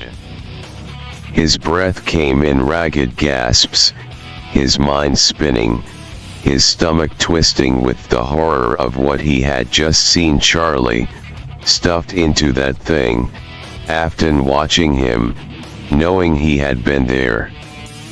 And yet, Afton wasn't following. The streets behind him were empty. No heavy footsteps. No laughter echoing in the night. No shadows stretching out beneath the street lamps. Afton had let him go. Johnny slowed, his body shaking, his knees nearly buckling as he stumbled against the side of a brick wall, sucking in sharp, shallow breaths. Why? Why hadn't Afton chased him? The answer came too quickly. Too easily. He didn't need to. Johnny had been at the pizzeria enough times. He wasn't a stranger. Afton had seen him there before, had noticed him watching. And Afton had seen his mother too. Johnny's stomach plummeted. The mother. His mother. Afton smiled. Not at him. At the thought of her. Johnny shoved himself off the wall, his pulse slamming in his ears. No. He turned. He ran. But in a different part of Lancaster, under the dim glow of a single flickering street light, Afton wasn't at the pizzeria anymore. He had taken a different path. A different target. The woman who worked late shifts. The woman who always had tired eyes but still managed to smile when her boy came home. The woman who lived alone. The mother. Johnny didn't know. Not yet. Not until it was too late. Johnny stumbled through the front door, his body exhausted, his legs weak from running all night. The sun was already rising, casting long shadows through the windows, stretching across the floor like reaching hands.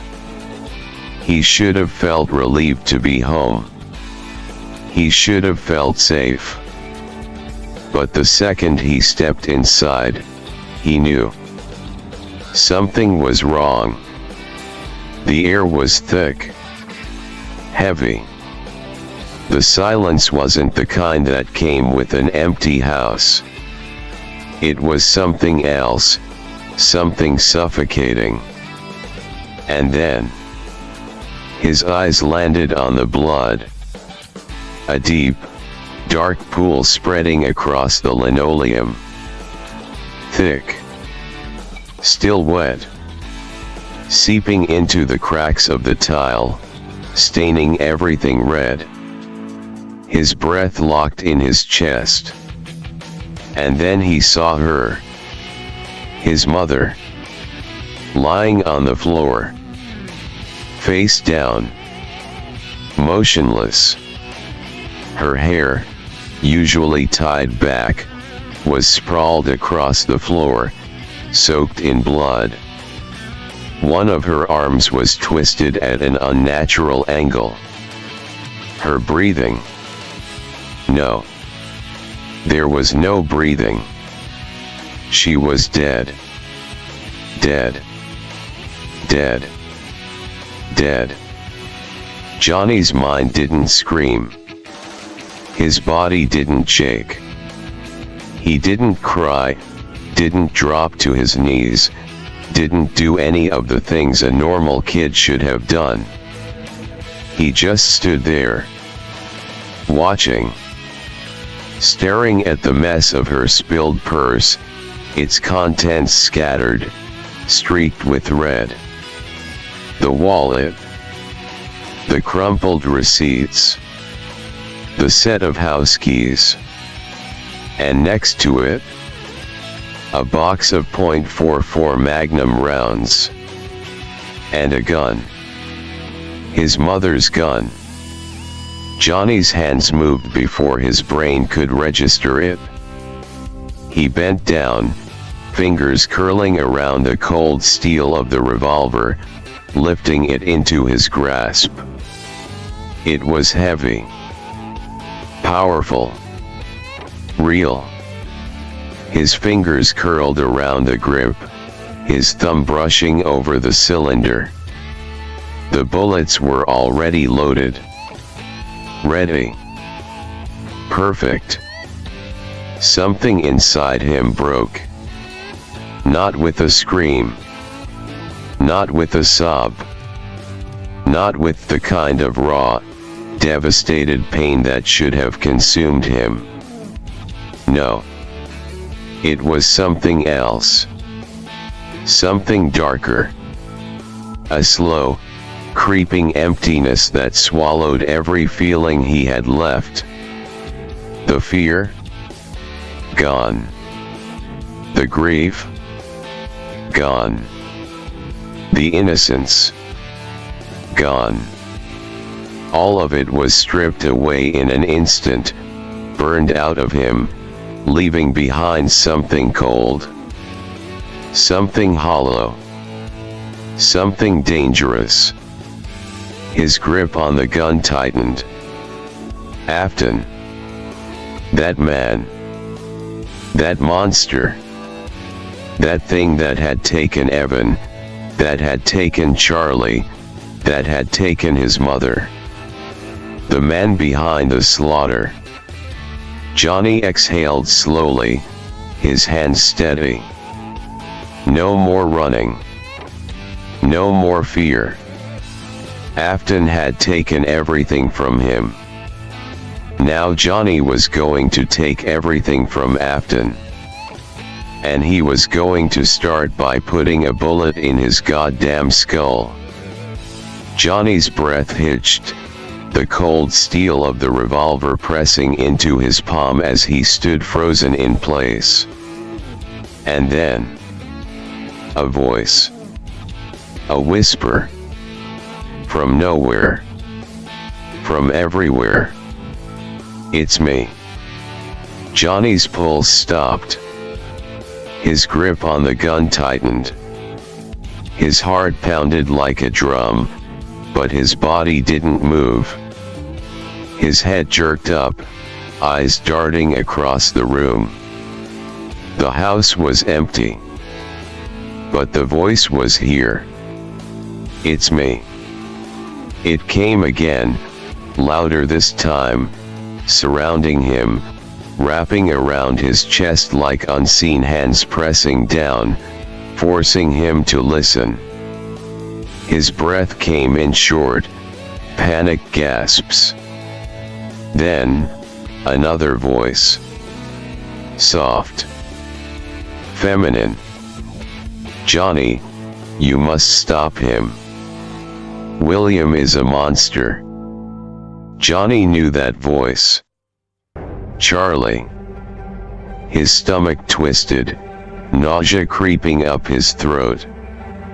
Save Michael. Johnny flinched.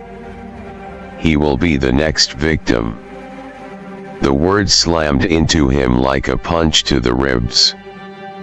He squeezed his eyes shut, his hands trembling as he clutched the gun tighter, feeling the weight, the reality of it, the only real thing in this moment. Please, save my brother. The voice cracked, full of desperation. My father is going to trick him tonight. Johnny's breath came in sharp, ragged bursts. Michael. Michael Afton. The older brother. The one who had shoved Evan into Fredbear's mouth. The one who had laughed at him. The one who was next. Johnny knew what Afton was now. A killer. A monster. A thing that needed to be stopped. His hands stopped shaking. His mind was clear. He knew what he had to do. Johnny turned on his heel, his mother's revolver firm in his grip. Tonight, Afton was going to make his next move. But Johnny would be waiting for him. And this time, Afton wouldn't be laughing. Johnny moved through the ruined pizzeria like a shadow. The closed sign still hung on the front doors, the yellow police tape fluttering gently where it had been carelessly ripped away. The sun was still high in the sky, but inside, the diner was dark, cold. The smell of stale pizza, metal, and something worse, something rotted, clung to the air. Afton hadn't come back yet. But Johnny knew he would. His fingers tightened around the revolver in his grip as he stepped deeper inside, his eyes sweeping across the stage, the empty tables, the flickering lights that still buzzed dimly overhead. Everything was so quiet. Too quiet. Like the place was holding its breath. His footsteps echoed against the tile as he made his way toward the back. Past the arcade cabinets. Past the abandoned party tables, still covered in dried frosting and half-deflated balloons. And then he saw it. The puppet. It was still there. Still slumped against the back of its box, its long limbs dangling over the edges. The white, featureless face tilted slightly downward, its hollow black eyes staring forward empty. Johnny stepped closer. He swallowed hard, forcing himself to speak, even though his voice felt small in the heavy silence. "I'm sorry." His own words felt wrong in his throat, but he kept going. "Sorry I wasn't brave enough to intervene."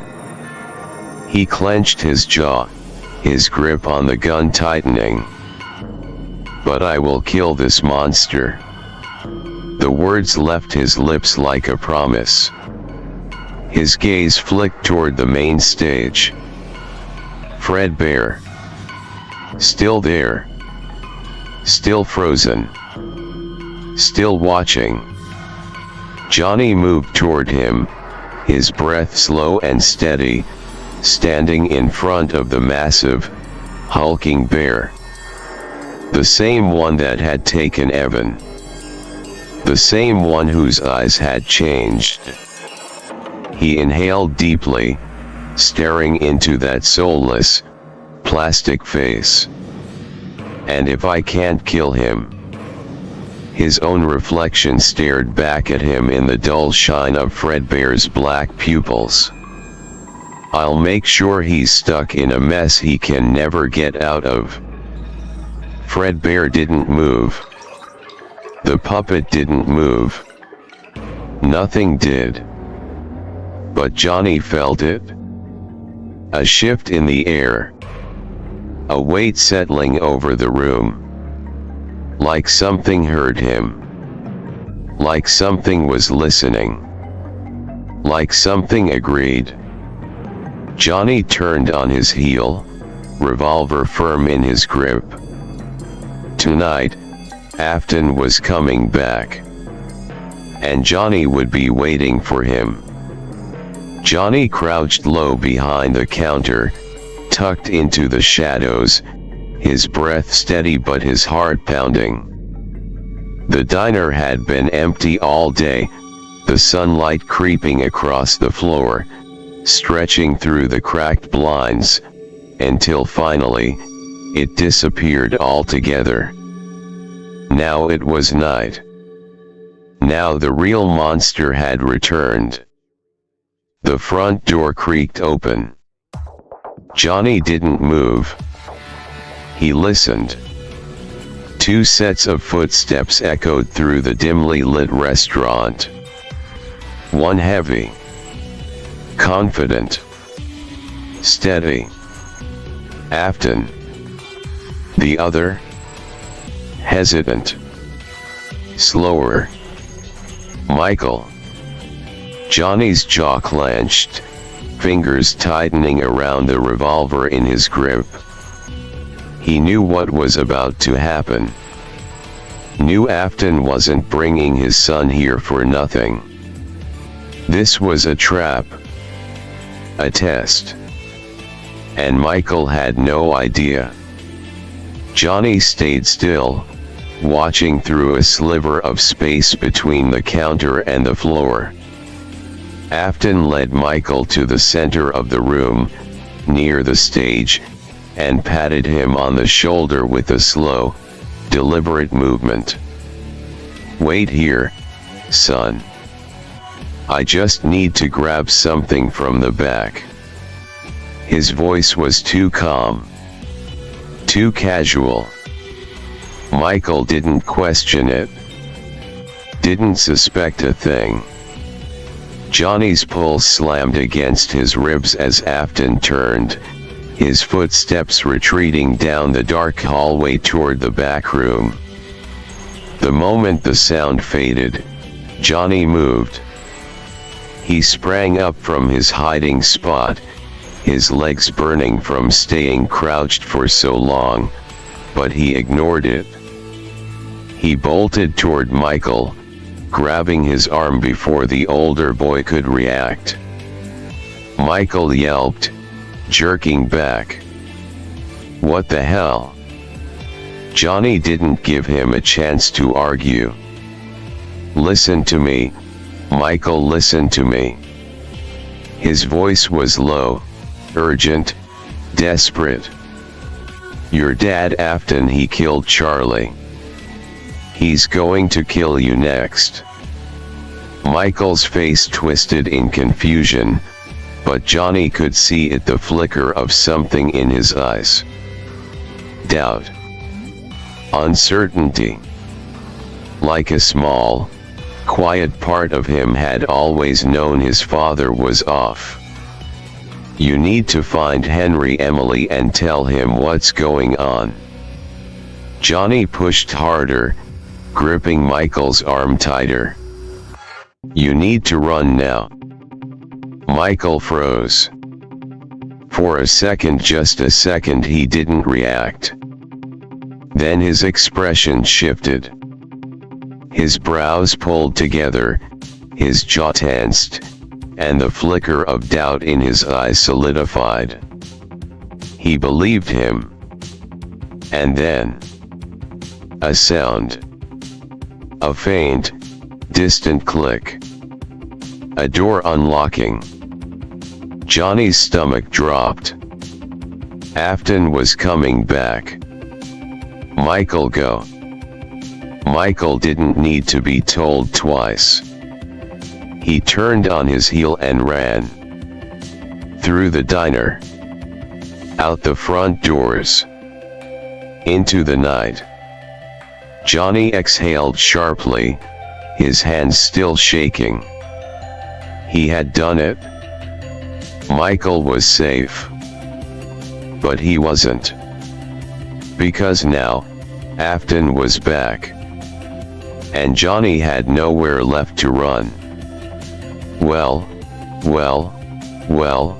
if it isn't Johnny boy. The voice slithered through the room, thick with amusement, with mockery. Johnny turned, his breath catching in his throat, his fingers tightening around the gun. Afton stood in the doorway, the dim light casting jagged shadows across his face. His eyes cold, empty, yet hungry, locked onto Johnny with that same unsettling grin. Tell me, kid, how do you prefer to die? Johnny didn't hesitate. He fired. The gun kicked back hard. His arms weren't strong enough to handle the sheer force of it, and the recoil sent it flying from his hands, clattering across the floor. The bullet missed. Afton moved too fast. Too smooth. Like he had expected it. Before Johnny could react, Afton was on him. A fist crashed into Johnny's jaw, sending him sprawling to the floor. His skull cracked against the tile, his vision flashing white-hot with pain. His body screamed in protest, but before he could scramble to his feet, Afton's boot came down. Hard. Right on Johnny's chest. The sound was sickening. A sharp, brutal crack filled the room as something inside gave way. Johnny's mouth opened, but no scream came out, just a choked, breathless gasp. His ribs had snapped. He could feel it, could feel the pain radiating through his entire body like wildfire. Afton only pressed down harder. Johnny's vision swam, black spots dancing at the edges of his sight. His lungs struggled to expand. He could barely breathe. Afton crouched slightly, tilting his head, his grin never faltering. Now, that was disappointing, Johnny. I thought you'd put up more of a fight. Johnny's body convulsed, his fingers weakly clawing at Afton's boot, but there was no strength left. Afton lifted something. The gun. Johnny's gun. His mother's gun. Afton aimed. Right at Johnny's chest. Johnny felt it before he even heard it. The gun fired. A single, deafening shot. White-hot pain exploded through his chest. His heart. The world faded. And then, nothing. Darkness swallowed him whole. The pain was unbearable at first, a white-hot agony searing through his chest, through his veins, through every nerve in his body. Then, slowly, it faded. Not because he healed. Not because the wound was gone. But because he was gone. Or at least, he should have been. Yet, through the suffocating void, through the creeping cold that should have pulled him under forever, the voices came. You won't die. You won't die. You won't die. You won't die. They screamed at him, demanded him to listen, forced him back. Johnny's fingers twitched. His muscles spasmed. His eyes burned. His heart. It wasn't beating. It was bleeding.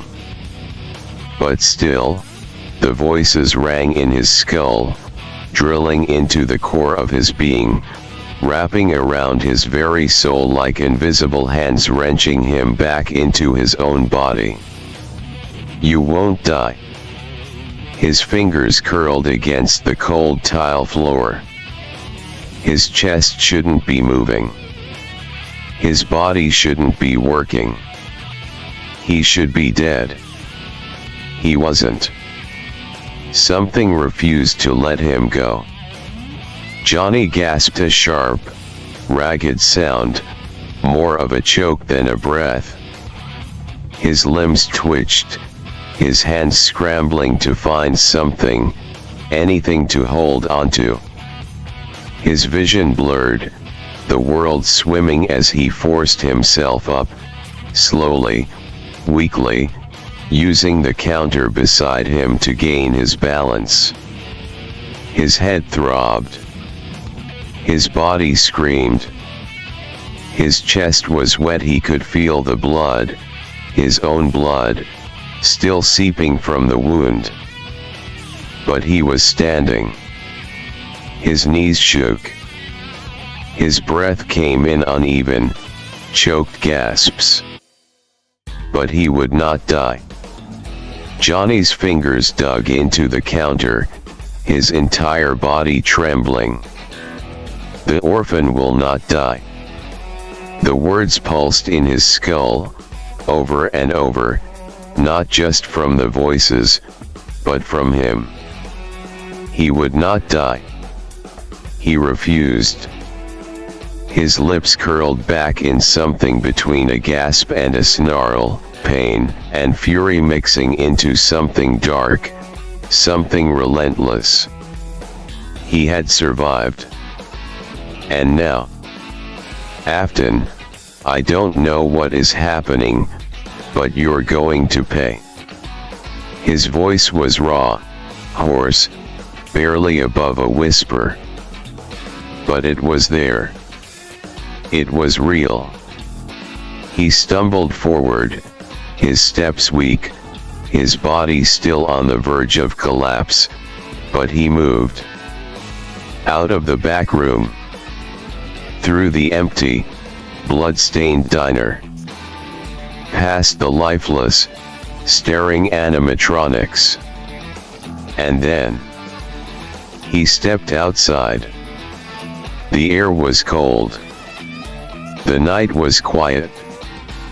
Johnny shivered, his body wrecked, his chest still bleeding, but he didn't stop. He couldn't stop. He had somewhere to go. I need to find Henry. His breath shuddered. I need to find Michael. And then, slowly, step by step, the boy who should have died walked into the night. Johnny staggered, his body swaying, his breath coming in shallow gasps as he stumbled down the empty streets of Lancaster. His head pounded a deep, rhythmic thud that pulsed through his skull like a second heartbeat, drumming against his temples, pressing behind his eyes. The pain wasn't just in his body anymore. It was everywhere. In the air, in the pavement beneath his feet, in the sky above. And then, the visions came. They weren't like memories. They weren't things he had seen before. They were something else. His mind split open, spilling images like a film reel unraveling at 1,000 frames per second. He saw things that shouldn't exist, things that didn't exist yet. Screams. Voices of people he had never met. Children. Crying. Begging. His city. But not how it was now. Buildings he didn't recognize, streets that looked too clean, too polished, too new. And then ruin. Decay. As if time had swallowed Lancaster whole, warped it into something beyond recognition. And then, himself. But not just one version. Different versions. Different paths. He saw himself in places he had never been, doing things he had never done, standing in front of things that weren't supposed to exist. And then, Afton. Not just one Afton. Dozens. Hundreds. Each one slightly different, yet exactly the same. His smile never changed. The way he watched, the way he moved, the way he killed it was all the same. Over and over and over again, across time, across places. Johnny's breath hitched. And then, the worst of it? The children. 5 of them. Standing in the dark, their faces pale, their eyes hollow. Not lifeless. Not dead. But waiting. Johnny knew them even though he shouldn't. Gabriel. Susie. Cassidy. Fritz. Jeremy. They weren't gone. Not yet. They weren't even victims yet. But they would be. Johnny staggered, his feet slipping beneath him, his vision splitting into streaks of light and color. His chest ached, the bullet wounds still fresh, the pain still real. But something else had taken over. His eyes burned. The night, it wasn't dark anymore. He could see. The streets, the buildings, the sky, it was clear as day. The shadows couldn't touch him. The darkness wasn't dark anymore. He felt everything. His heartbeat. The wind. The distant hum of the street lights. The shaking of the earth beneath his feet. And then, suddenly, like a beacon in his mind. Henry Emily. Johnny knew where he was. He didn't know how. He just knew. His body moved before his mind could keep up. His legs pushed forward. Then faster. Faster. He ran, his feet slamming against the pavement, his breath steady, his arms pumping as the city blurred past him. I need to get there. Henry wasn't safe. Afton wasn't finished. And now, Johnny wasn't just a kid anymore. He was something else. And he would not stop running until he reached Henry Emily. Johnny barely felt his body anymore. His legs ached, his lungs burned, but he kept moving. The world around him blurred, the cold air biting at his skin as he ran through the empty streets, his mind locked onto one thing: Henry Emily. By the time he reached the house, the sky had begun to shift. The deep black of the night had softened into the earliest shades of dawn, casting a dull gray light over the quiet neighborhood. He stumbled up the front steps, gripping the railing for balance, his breath ragged, his vision swimming. His clothes were still damp with blood, his own blood, but the pain had dulled into something distant, something that didn't matter. He knocked on the door. For a moment, there was nothing. Then, the door opened. Henry Emily stood in the doorway. Johnny barely recognized him. His face was pale, his eyes bloodshot, his entire body sagging with exhaustion.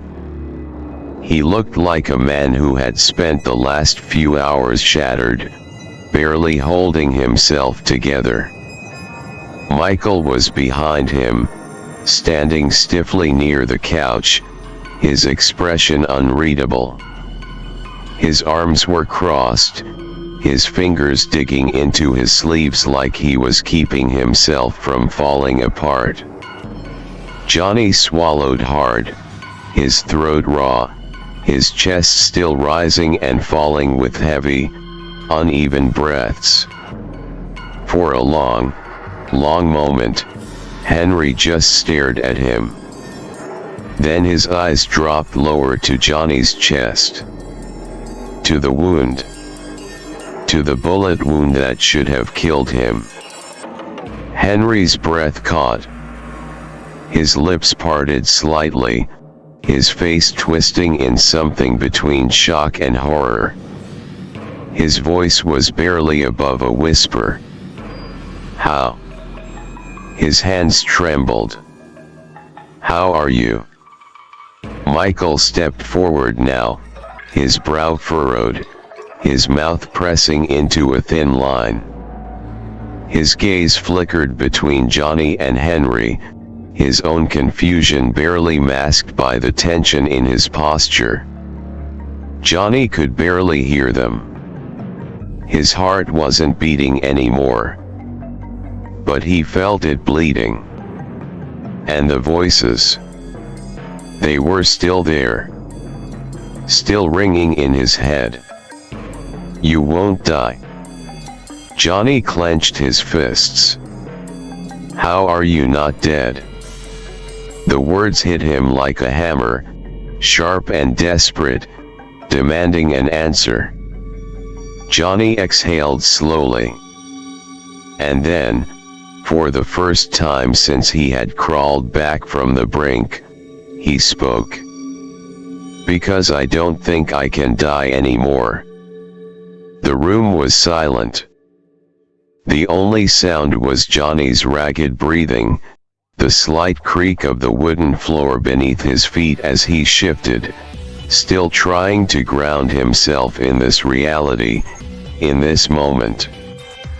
He felt off, like his body wasn't fully his anymore, like he was something else. Henry and Michael sat across from him, staring, listening.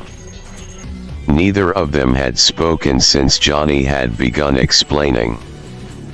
Since he had told them what happened after Michael ran. Johnny leaned forward, his fingers pressing against his temple, trying to force the words out, trying to make sense of something that should not be possible. Evangelist. Charlie, they might be dead, but they can't move on. Michael's hands curled into fists. Henry's breath caught in his throat, his face paling at the mention of his daughter's name. Johnny swallowed hard and continued. Something, just something, whether it's their own choice or how they died. He shook his head. Something is keeping them here. It's giving the dead a second chance. He met Henry's eyes. I think Afton knows about it. Michael stiffened. Henry's mouth pressed into a thin line, his hands gripping his knees. Johnny exhaled sharply, his voice lowering, thick with certainty. I think Afton wants control of it. Michael inhaled sharply through his nose, his arms tightening around himself. Henry looked wrecked. His fingers dug into his pants, his knuckles white, his entire body tense, like he was holding himself back from breaking apart completely. But Johnny, he felt cold. Not with fear. Not anymore. With anger. With purpose. He knew what he saw. He knew what was happening. Afton had discovered something beyond death, something that should not be touched. But that monster? That thing in a human skin? He wanted control. Johnny clenched his fists.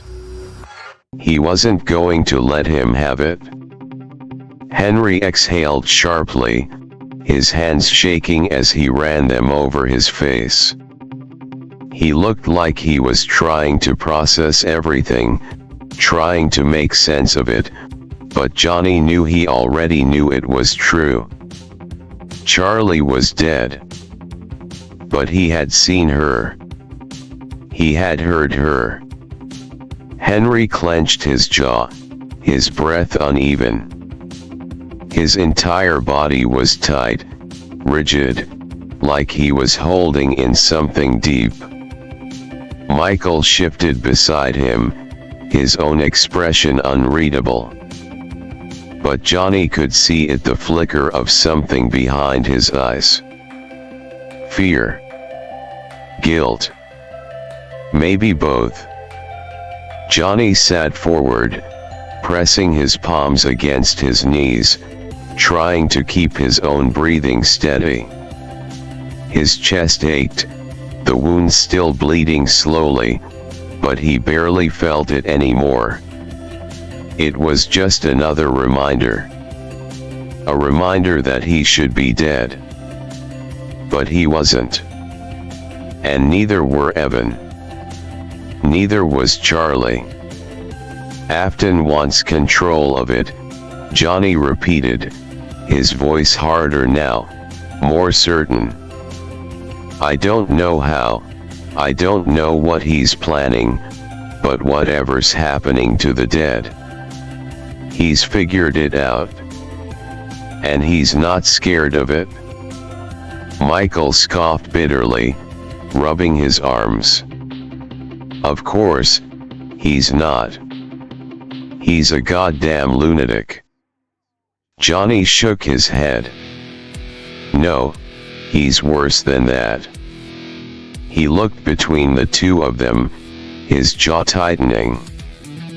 Afton doesn't just kill because he likes it. He kills because he's trying to prove something. To understand something. I think he's been testing it, seeing what makes people come back. And now, after Evan, after Charlie. His eyes darkened. He knows it's real. The room was suffocatingly silent. Henry rubbed a hand down his face again, his fingers gripping at his jaw like he was trying to find the right words. Then, his voice came out rough. "So what do we do?" Johnny blinked. He hadn't expected Henry to ask him. Michael scoffed again, shaking his head. "What can we do? Afton gets away with everything. Nobody even suspects him.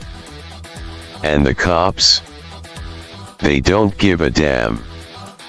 Then we stop him ourselves," Johnny said without hesitation. Michael snapped his gaze toward him. "Oh yeah? And how the hell do we do that?" Johnny stood up. His legs were weak. His body was still wrecked. His blood was still dripping. But he was alive. His eyes burned, the vision still flickering at the edge of his mind, the children, the future, the nightmares yet to come. "We make sure he never gets what he wants," Johnny said coldly. "We take Afton down."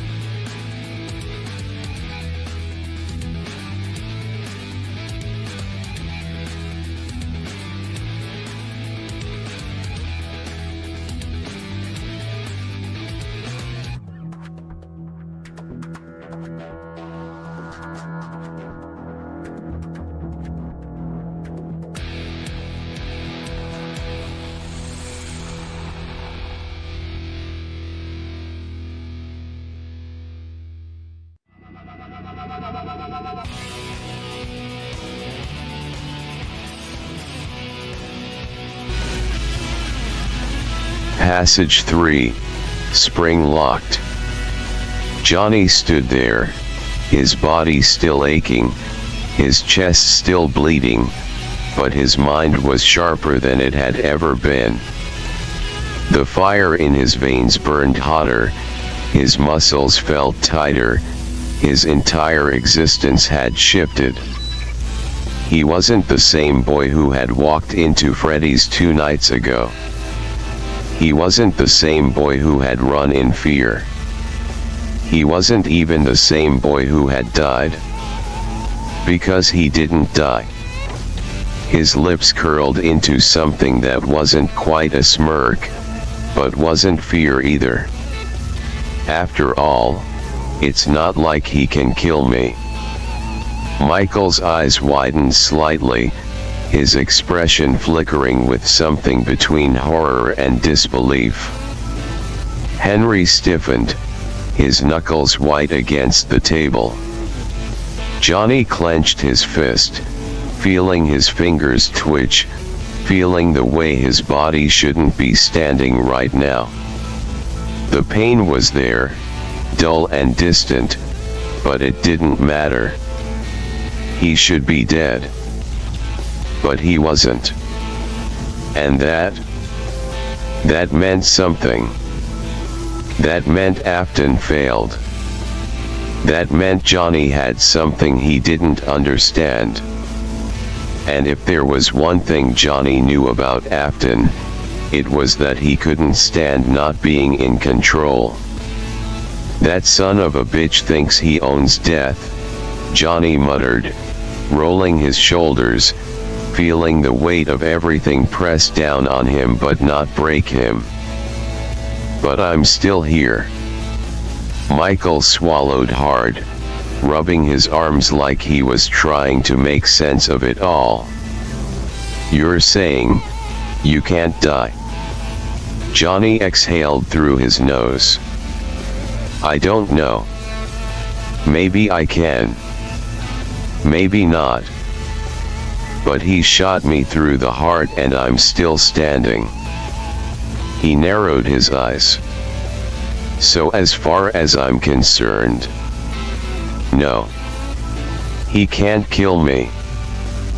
Henry leaned forward now, his expression harder, his grief slowly shifting into something else, determination. Then we use that, Henry said quietly. Johnny turned to him, his pulse steady. Yeah. Michael stared at the two of them like they were insane. But even through the disbelief, Johnny could see it. The anger. The need for revenge. The realization that Afton had to be stopped. Johnny cracked his knuckles, the blood still drying on his hands, on his shirt, on his very existence. Afton thinks he can do whatever he wants. He stepped forward. Let's show him he's wrong. Johnny took a deep breath, steadying himself. The burning behind his eyes hadn't faded. The visions were still there, still seared into his mind like a brand. He could see them, the names etched into his thoughts like something had forced them there. There are 5 more kids. Michael and Henry both snapped their heads toward him. Johnny inhaled sharply, locking his gaze on Henry. Gabriel. Susie. Cassidy. Fritz. Jeremy. The names felt heavy in his mouth, like speaking them made them real, like it cemented their fate. Michael's brow furrowed, confusion flickering across his face. Henry, however. Henry went pale. His lips parted slightly, his hands tightening around the edge of the table. Then, slowly, his eyes darted to Michael. Michael looked back at him immediately. Neither of them spoke for a long moment. Then Henry's voice came out rough, almost choked. Those kids. He swallowed thickly. They're all regulars at Freddy's. Johnny's stomach twisted. Afton knows them, doesn't he? Henry pressed his lips into a thin line. Michael exhaled sharply, rubbing his face. Yeah. He does. A cold chill ran through the room, wrapping around Johnny's spine. He already knew the answer, but hearing them confirm it, it made everything worse. Do you know their parents? Johnny asked. Henry hesitated, then nodded. Most of them, yeah. Some of them work late. Some of them don't care too much where their kids are. He exhaled through his nose. Afton always talks to them. He's friendly. The word practically dripped with disgust. Johnny felt his hands tremble at his sides. His breath was slow, steady, but his mind was racing. Then he's going after them. Michael stiffened. Henry's expression darkened. Johnny clenched his fists. God damn it, he could be going after them right now. The urgency hit like a hammer to the chest. Johnny moved first. He turned on his heel, his body still weak, still trembling, but it didn't matter.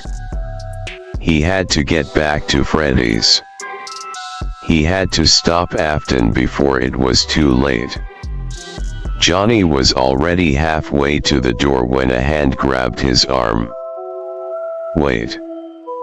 Michael's grip was firm, stopping Johnny in his tracks. Johnny spun, his chest heaving, his pulse roaring in his ears. "Get out of my way!" Johnny snarled, yanking his arm free. "Afton is out there right now. He could be grabbing one of those kids as we're standing here arguing." Henry stepped in front of him, his expression hard, not scared, not hesitant, just serious. "And what are you going to do, Johnny?" Henry's voice was low, controlled. "Run in like last time? Throw yourself at Afton with no plan? He shot you and left you bleeding out on the floor. What do you think is going to happen if you charge at him now? What if you don't get back up next time?" Johnny's jaw clenched, his fists trembling. "I don't care." "Well, we do." Michael's voice cut through the room, raw and angry, and for the first time, Johnny actually looked at him. Michael wasn't just angry. He was scared. Scared that Johnny would rush into this and fail again. Scared that this was going to be another name to add to the list of bodies. Scared that his father was going to win. Johnny exhaled sharply through his nose, his chest burning with frustration. "We don't have time," Johnny growled. Henry shook his head. Afton could be anywhere in the city. It would take him time to grab even one kid, let alone all five. Michael crossed his arms. "And what if he's not even doing it right now? What if he's still figuring out how to lure them? If we charge in blind, he's gonna pick us apart, Johnny. Undead or not, you're still one guy. And last time, he steamrolled you." Johnny's hands curled into fists. They were right. He hated that they were right. But Afton wasn't just a mindless killer. He was smart. And if they were going to stop him, if they were going to take him down for good, they couldn't just react. They had to be smarter than him. Johnny let out a slow, frustrated breath, forcing himself to calm down. "Fine." His voice was still sharp, still tense, but more controlled. "Then we plan." Henry and Michael both nodded. Henry stepped forward, his expression grim, his fingers pressing into the table. "If we're going to stop Afton, we do it right." Johnny took a slow breath. "Then let's figure out how to put that bastard in the ground." Henry let out a slow, measured breath, his fingers pressing hard against the table. His face was tense, eyes narrowed, and when he spoke, his voice was firm, warning him. "Johnny, listen to me." Johnny's fists were still clenched, his entire body brimming with an unshakable urge to end Afton, to put a bullet between his eyes, to make him pay for every name he had stolen from this world. But Henry's next words sent a cold shock through him. "We might not even be able to kill him." Johnny's eyes snapped toward Henry, his anger shifting to confusion. "What?" Henry leaned forward, his voice steady but grave. "Think about it, Johnny. You died, and you came back. Charlie died, and she didn't move on. Evan, too. And those other kids. If Afton takes them, the same thing could happen to them. He inhaled sharply. But if anyone killed Afton? Michael's arms tightened around himself, his expression darkening. What if he comes back too? Henry continued. And not just comes back, what if he comes back worse? Johnny froze. The thought hadn't even occurred to him. His mind had been so focused on stopping Afton, on avenging the people he had taken, on making sure he never hurt anyone again.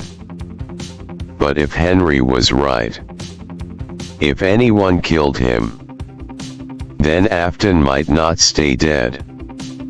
He could end up just like Johnny. But stronger. Smarter.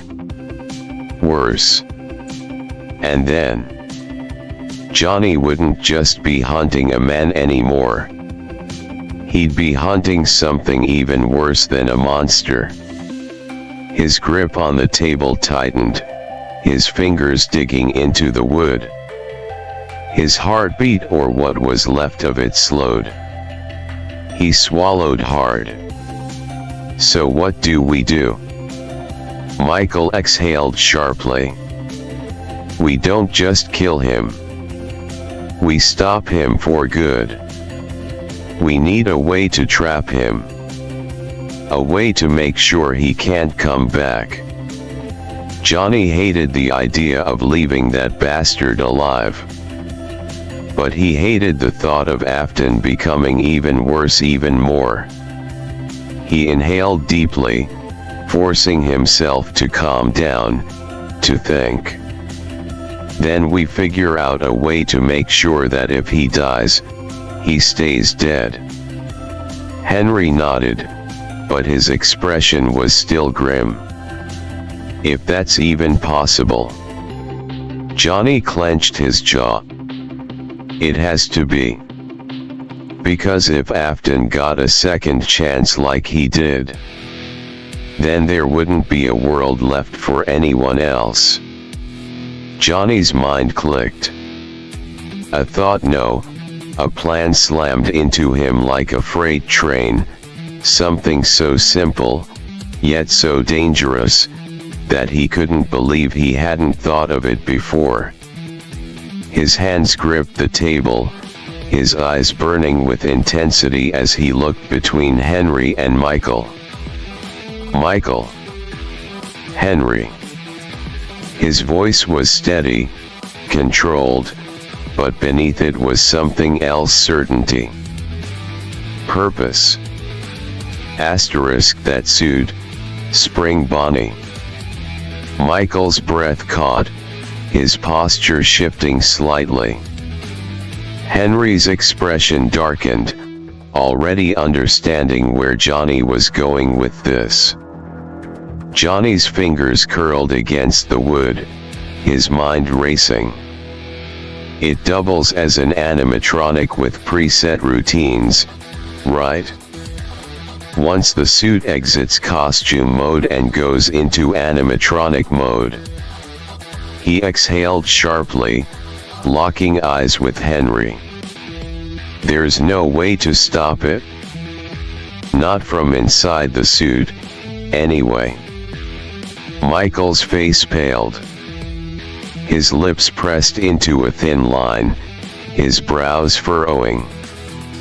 Henry stiffened. Neither of them spoke for a long moment.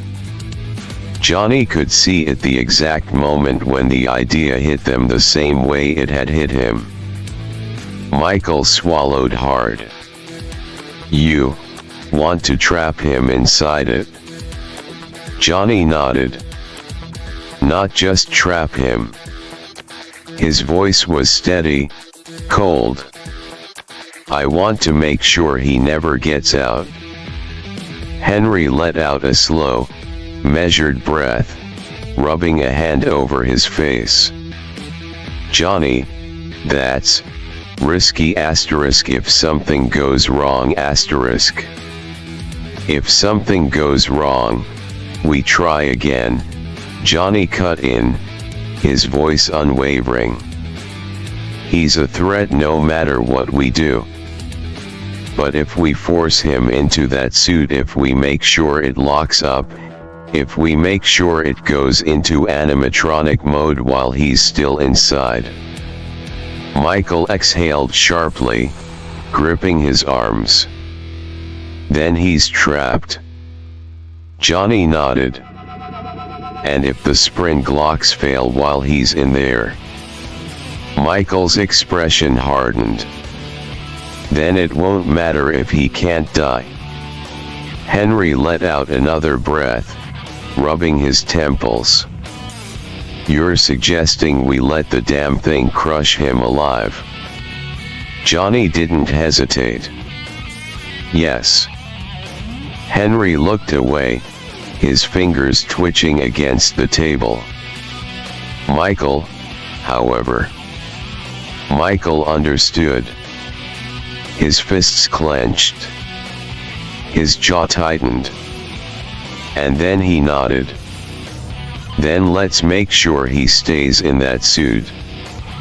Johnny's mind was moving fast now, piecing everything together, every little detail that could be used against Afton. That's the easy part, he said, exhaling sharply.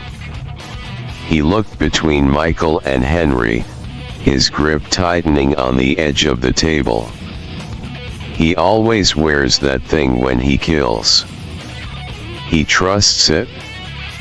It's his damn mask. Michael scoffed, shaking his head. Yeah, well, it makes sense. He can walk around in that thing and look harmless to kids, but we all know what he really is. Johnny nodded, eyes sharp. But this can't just be a spring lock failure. Michael and Henry both snapped their attention back to him. If we just force the locks to fail, yeah, he'll get crushed, but that's not enough, Johnny continued. We need the suit to go fully into its preset routines. That way, Afton has no control over it. Henry's brow furrowed. He crossed his arms, thinking. So, you don't just want to kill him, Henry said slowly. You want to make him part of it? Johnny met his gaze. Yes. Michael inhaled sharply. Jesus Christ. But he didn't sound opposed. Johnny kept going, his voice steady. If the suit malfunctions, he can still fight back. He can still struggle. But if we force it into animatronic mode while he's inside. Michael's eyes widened slightly, realization hitting him. Then he'll be stuck. Forever. Johnny nodded. If we do it right, he won't be able to move. He won't be able to take it off. He'll just be trapped inside it. Walking. Moving. Following preset routines. Unable to fight back. Unable to escape. Stuck in the body of something not human anymore. Henry let out a slow breath, shaking his head.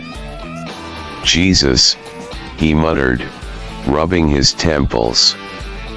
This is worse than killing him. Johnny's face was unreadable. Good. Henry's eyes widened slightly as something clicked in his mind. He straightened, rubbing a hand down his face as if shaking off the weight of everything crashing down on him. Wait. he muttered, mostly to himself. Johnny and Michael both turned to look at him. "There's an activation button," Henry said, voice sharper now, focused. "It's hidden on the back of the suit's neck. It's designed that way so that, when it's in suit mode, the person inside can't accidentally trigger it." He exhaled. "Or purposely trigger it?" Johnny's eyes darkened. "So if we get him in the suit and push that button?" Henry nodded grimly. "The suit will go fully into animatronic mode. No manual override. No stopping it." He ran a hand through his hair, his mind working fast. The person inside wouldn't be able to bend their arms the right way to reach it, and even if they somehow did, the mechanisms aren't designed for that kind of manual shutdown. Michael let out a sharp breath, crossing his arms. "So, once he's in and that button is pressed." He hesitated, but only for a moment before finishing, "He's just another walking animatronic." Henry nodded. "That's right." Johnny leaned forward, his hands braced against the table. "Then that's it?" His voice was firm. "That's how we end this. We don't just kill him, we erase him. We make sure he can't fight back, can't ever get out. He'll be trapped inside that suit for as long as that thing runs." Michael exhaled, shaking his head. "This is worse than death." Johnny met his gaze. "Good." Henry took a slow breath. "Then we have a plan."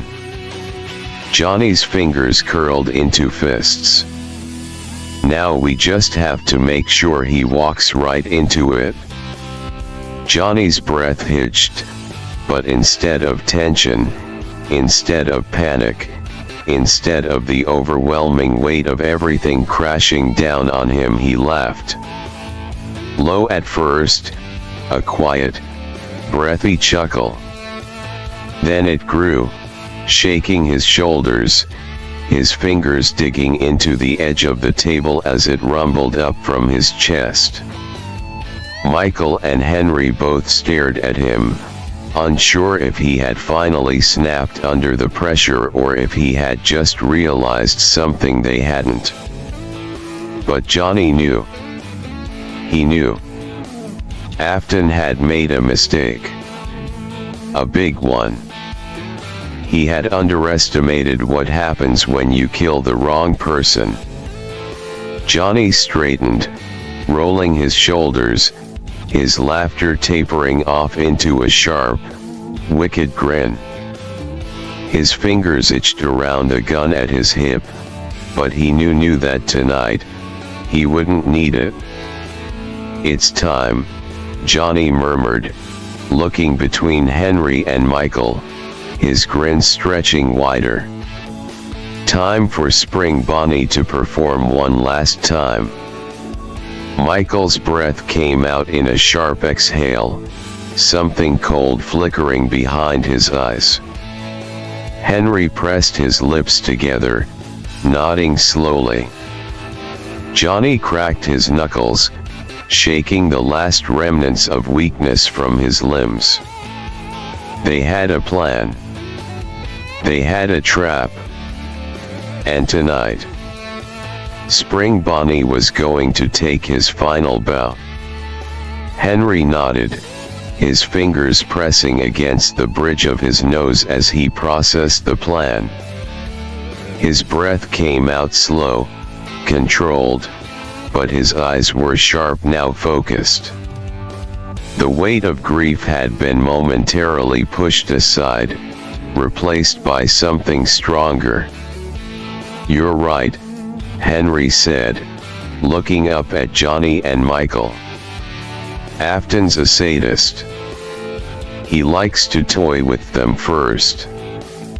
He won't just grab the kids and kill them outright, he'll scare them, break them before he does it. That means he won't be in a rush. Michael clenched his jaw. Sick bastard. Johnny exhaled, his arms crossing as he paced slightly, his mind working fast. If we get there too early, we'll tip him off, Johnny muttered. But if we wait too long, he might already be done with the first one. He stopped and looked at Henry. We need to hit the perfect window late enough that he thinks he's safe, but before he finishes the job. Henry tapped his fingers against the table, thinking. Midnight. Michael frowned. Why midnight? Because by then, he'll think he's in the clear, Henry explained. Security won't be checking the building anymore. He won't be looking over his shoulder as much. He'll be focused on them. His expression darkened. On making them suffer. Johnny's hands curled into fists. Then we move at midnight. His voice was steady, cold. Michael inhaled sharply, running a hand through his hair. All right. So we break in, we find him, and we force him into the suit. Sounds easy enough. Henry shook his head. Nothing about this is going to be easy. Johnny smirked slightly, but there was no humor in it. No. But it'll be worth it. Michael cracked his knuckles, shifting his stance. So, we go in at midnight. We make sure he puts that damn suit on. We press that activation button. Johnny nodded. And then Spring Bonnie performs his final show. The room fell into silence for a moment, the weight of what they were about to do sinking in. Henry took a deep breath and looked at both of them. This is it? Johnny rolled his shoulders, his body still aching, still bleeding, but it didn't matter. Afton had no idea what was coming for him.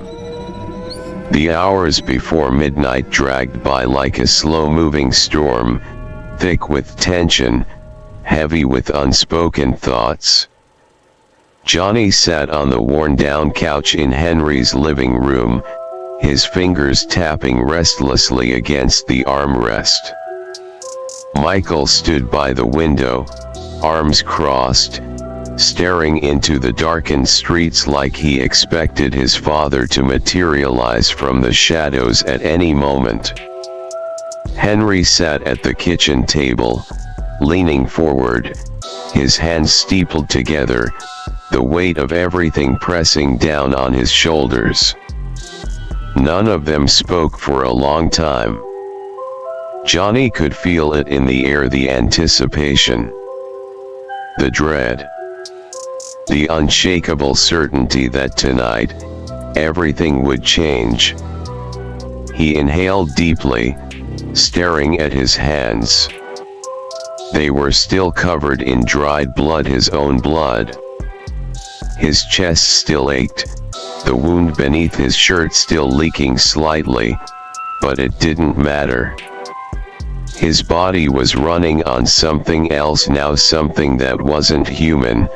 Something that refused to die. He had tried to wash the blood off earlier, splashing cold water on his face in Henry's bathroom, but no matter how much he scrubbed, he could still feel it. Afton's laughter echoed in his mind. That grin. That smug, calculated look in his eyes right before he pulled the trigger. Johnny clenched his fists. Michael noticed. "You good?"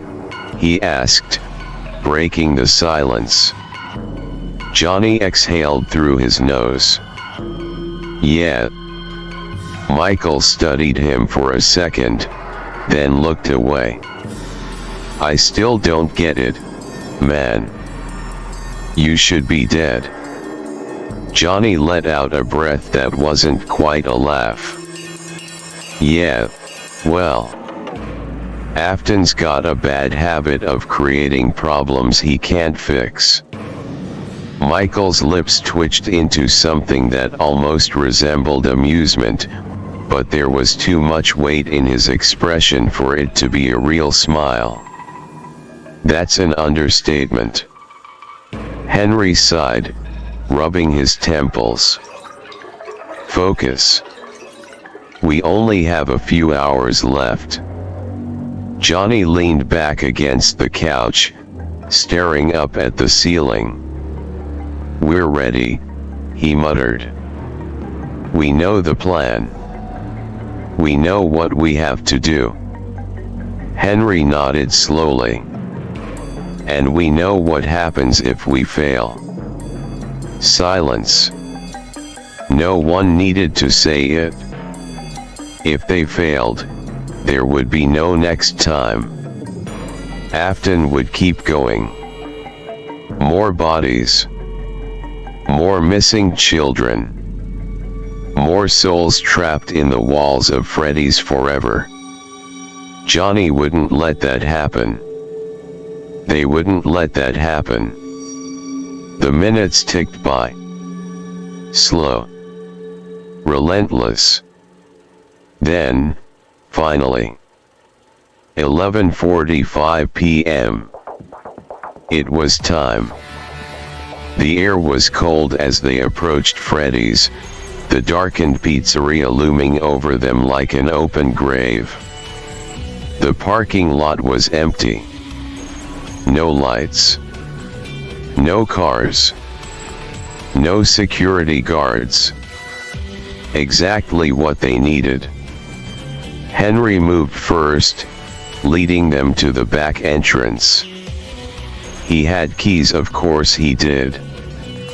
But he hesitated before using them, instead reaching into his pocket and pulling out a small bundle of wire cutters. "If we go through the front, we might trip something," he muttered. Afton would be ready for that. But this was an old trick from when we were designing the place. Back before everything. Johnny watched as Henry knelt down and found the wiring box next to the door. Within seconds, he had twisted the right wires together, and the back door clicked open. Michael let out a slow whistle. "Damn. You're more useful than I thought, old man." Henry gave him a dry look. "I was building these places while you were in diapers, Michael. Try to keep up." Johnny ignored them. His focus was already inside. The darkness of Freddy's swallowed them as they stepped in, the air thick with dust and the stale scent of something long rotted. Johnny moved silently, his footsteps careful, calculated. Michael followed close behind, his breathing slow but tense. Henry was at the rear, his hands shaking slightly, but his expression was firm. The pizzeria was a tomb. The animatronics stood frozen on their stages, their glossy, painted eyes staring through the darkness. The dim glow of the arcade machines flickered in the distance, casting uneasy shadows against the walls. And then, a sound. A distant hum. Johnny froze, his body going rigid. Michael whispered, "Do you hear that?" Henry nodded once. "Yeah." Johnny exhaled slowly. "He's here." They pressed forward, moving toward the back rooms. The real back rooms. The ones customers weren't supposed to see. Henry guided them through the dim halls, his memory of the building serving them well. Then, at the end of a long corridor, past the old storage rooms, they found it. The door was already open. And inside, Afton stood in the dimly lit back room, his golden spring bonnie suit wrapped around his body, the grinning mask of the rabbit staring blankly ahead. The old mechanical joints clicked softly as he moved, shifting unnaturally, like the metal inside was already too used to wearing him. But Johnny barely cared about that. Because at the far end of the room, a little girl sat huddled against the wall, her face pale with fear, her brown eyes wide and wet with silent, trembling terror. Cassidy. The only child Afton had taken so far. Michael tensed beside Johnny, his breathing sharp and controlled. Henry stood still, staring at the sickening scene before them. Then, without hesitation, Henry stepped out first. His voice boomed, filled with fury, raw and unrestrained. "Afton, what the hell have you done?" Afton froze. Cassidy's breath hitched. Michael clenched his fists. Johnny stayed low, watching, waiting, ready to strike if things went south too fast. Henry stepped further into the room, his face twisted with rage, his hands trembling but his posture solid. "I'll take fault for what happened to Evan." Henry's voice cracked with emotion. "After all, it was my machine that failed and did the child in. I can live with that guilt." Afton tilted his head, his fingers tapping against the metal of the suit. Silent. Watching. Waiting. Henry's voice rose, thick with fury. "But this. That young girl right there. My daughter. Charlie. They had nothing to do with this." Cassidy whimpered softly, curling further into herself. Afton finally moved. He laughed. Not loud. Not manic. Not unhinged. It was soft. Cold. Knowing. "Oh, Henry," Afton murmured, his voice slightly muffled beneath the heavy mask of spring bonnie. "You still don't get it, do you?" He took a slow step forward, his movements mechanical, jerky, yet eerily fluid at the same time. This was never about Evangelist. Johnny stiffened, his grip tightening around the edge of the crate. Michael's breathing hitched. Afton continued, his voice dark, twisted with amusement. "Evan was just an accident. An unfortunate little error that taught me so much. But Charlie, Cassidy, the rest." The suit's joints creaked as he lifted a gloved, animatronic hand. This is about something much bigger. Henry's face darkened. Michael took a step forward, his fists trembling at his sides. "You killed my sister," Michael growled, his voice sharp like a blade. "You're killing kids. For what?" Afton turned his empty, grinning mask toward him. "You wouldn't understand, Michael," he murmured. "Not yet." Michael stiffened. Johnny's blood boiled. He could feel the energy crawling under his skin, the heat in his skull, his undead body burning with an unnatural anger that he could barely contain. "You sick son of a bitch," Johnny muttered under his breath, his fingers tightening into a fist. Afton turned slightly, as if he had heard him. His grin seemed wider now. Henry took a slow breath, steadying himself. "You always wanted to control everything, Afton," he said, his voice quieter now, calmer but lethal beneath the surface. "But you can't control this." Afton let out another low, chilling chuckle. "Oh, Henry." The suit groaned as he moved, his posture shifting. "I already do." Johnny had heard enough. The time for words was over. He moved.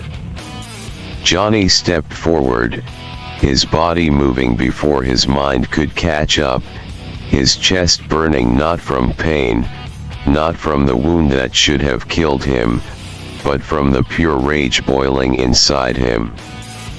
Afton turned toward him, his hollow, grinning mask tilting slightly as Johnny spoke. "Well, pissbot." Johnny's voice rang sharp through the cold air, thick with mockery and venom. "I think we have a little bit of business to get to." Michael let out a sharp breath behind him, half in disbelief, half in amusement. Henry stayed silent, his expression unreadable, but Johnny could feel the tension shift in the room. Afton didn't move, but Johnny could feel his attention now, fully locked on him. "Good. Let the bastard look." Johnny took another step forward, his hands curled into fists, his eyes burning. "I know what you're doing." Afton still didn't speak, but Johnny could tell he knew he was caught. "You want to dissect and reverse engineer life itself," Johnny continued, his voice cold now, serious. "These animatronics, you're going to fill them one by one." Michael sucked in a breath. Afton's head tilted slightly. Johnny pressed on, his anger fueling every word. "You're going to tear them apart. Melt them down after. You're going to see if you can capture and produce life itself." The air in the room felt thicker now, tighter, like the walls themselves were closing in on this conversation that should not exist. Afton's hands twitched at his sides. Johnny could tell he was right on the mark. That was exactly what Afton wanted. To harness whatever had happened to Evan. To control whatever force had kept Johnny alive. To twist it, shape it, make it his own. Johnny exhaled slowly, his voice lowering, but every word laced with fury. "Well, I'm not going to let that happen." Afton laughed. Not loud, not mocking, but slow. Steady. Calculated. "Oh, Johnny," Afton purred, his voice sickly sweet, dripping with amusement. He lifted one mechanical hand, flexing the fingers slightly, the servos clicking softly inside. "You're talking as if you have a choice." Johnny's grip tightened. His body felt electric, the anger, the hatred, the fire inside him raging harder than ever before. He was going to put this bastard in the ground, or make sure he never walked free again. And Afton had no idea what was coming for him. Johnny's breath came steady now, the fire inside him burning hotter than ever. His fists clenched, his body tensed, but his resolve never wavered.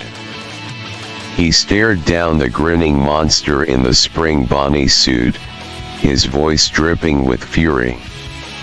"You're right. I don't have a choice." Afton tilted his head slightly, as if curious. Johnny took another step forward. "Not after what you've done." His voice rose, sharp as a blade. "You want to play God.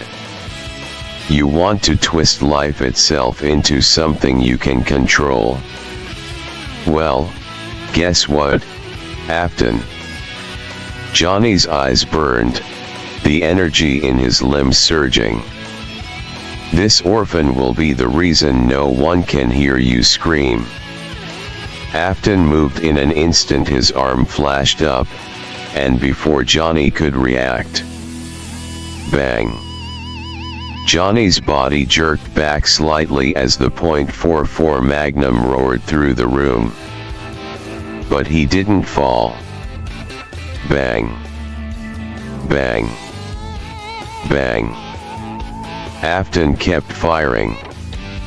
Michael shouted. Henry stepped back. Cassidy let out a terrified gasp. But Johnny just stood there. Bang! The final shot rang out, the empty cylinder clicking uselessly as Afton lowered the gun slightly, staring. Smoke curled from the barrel. The air was thick with the scent of gunpowder and blood. Johnny slowly tilted his head downward, looking at his own chest. The bullets had torn through him. They should have destroyed him, should have dropped him where he stood. Blood was still dripping, his shirt completely ruined with holes, but he was fine. No pain. No weakness. He lifted his head, his eyes burning. Afton didn't speak. For the first time in his entire miserable existence, William Afton looked surprised. Johnny took a slow step forward. Then another. Then another. Unfortunately for you. Johnny muttered, his voice deathly calm, his gaze locked onto Afton's. Then he grinned. A grin of pure fury. Pure defiance. Pure vengeance. I don't scare nor die easily. Afton tensed. Michael let out a shaky breath. Henry stared in shock. Cassidy whimpered from the corner. Afton's fingers twitched slightly, his breathing slow, measured. His grip on the gun tightened, then he dropped it. He knew. The gun was useless now. The rules had changed. And Johnny wasn't playing by them anymore. He lunged. Afton had no time to react. Johnny moved too fast. Before Afton could pull away, before he could process what was happening, Johnny's hand shot forward, grabbing his wrist and twisting hard. Crack. Afton let out a sharp grunt, his fingers spasming, and in one swift motion, Johnny ripped the revolver from his grip. Afton stumbled back slightly, the spring Bonnie suit whining as its servos clicked against the sudden movement. Johnny spun the gun in his hand, holding it loosely, casually, too casually. Afton tensed, his masked expression unreadable. "You're using this completely wrong," Johnny muttered, turning the weapon over in his palm like he was inspecting it. Michael and Henry froze, their eyes flicking between Johnny and the gun that should have been empty. Even Afton's smugness wavered for a second, his body stiffening slightly. "What?" Johnny pulled the trigger. Bang. Afton barely dodged in time. The bullet ripped through the air, punching a hole through the wall behind them. Not just a hole. A gap. An opening. Cassidy's eyes widened as light spilled through the crack in the wall. "Freedom." Johnny grinned. "That's how you use it, dumbass." Afton whirled toward the sound of escaping footsteps, his entire frame jerking violently as he tried to react, but it was too late. Cassidy was already running. Already gone. Afton's breath hitched. His fists tightened. Johnny saw it. The first flicker of realization.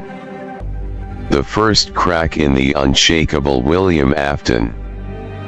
He hadn't just lost his victim. He had lost control. Johnny let out a short, sharp laugh, spinning the revolver once more before tucking it into his waistband. "You're losing your touch, Afton." Afton's fists clenched.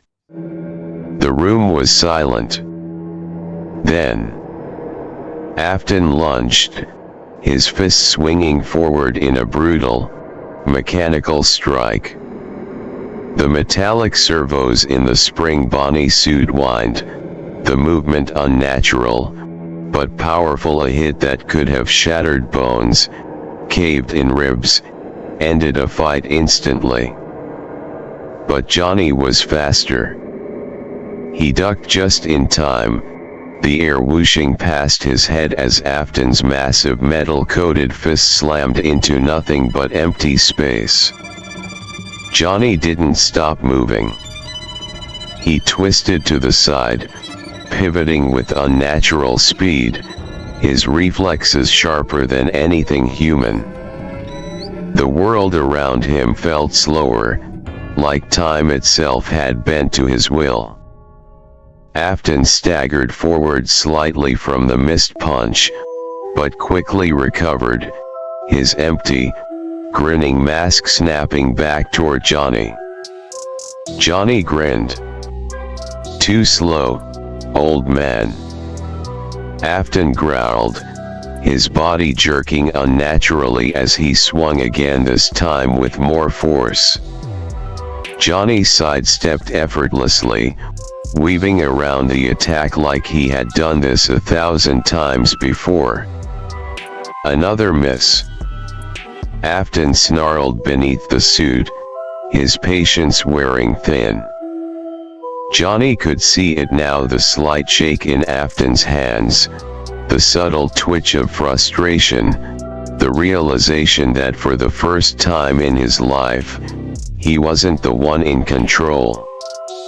Johnny let out a sharp chuckle, backing up a few steps, taunting him. "Damn, Afton didn't realize old age was catching up to you."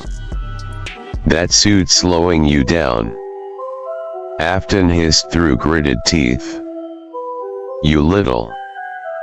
He lunged again. Johnny sidestepped once more. But this time, he countered. He slammed his fist into Afton's gut, right where the metal plating bent inward. Thud.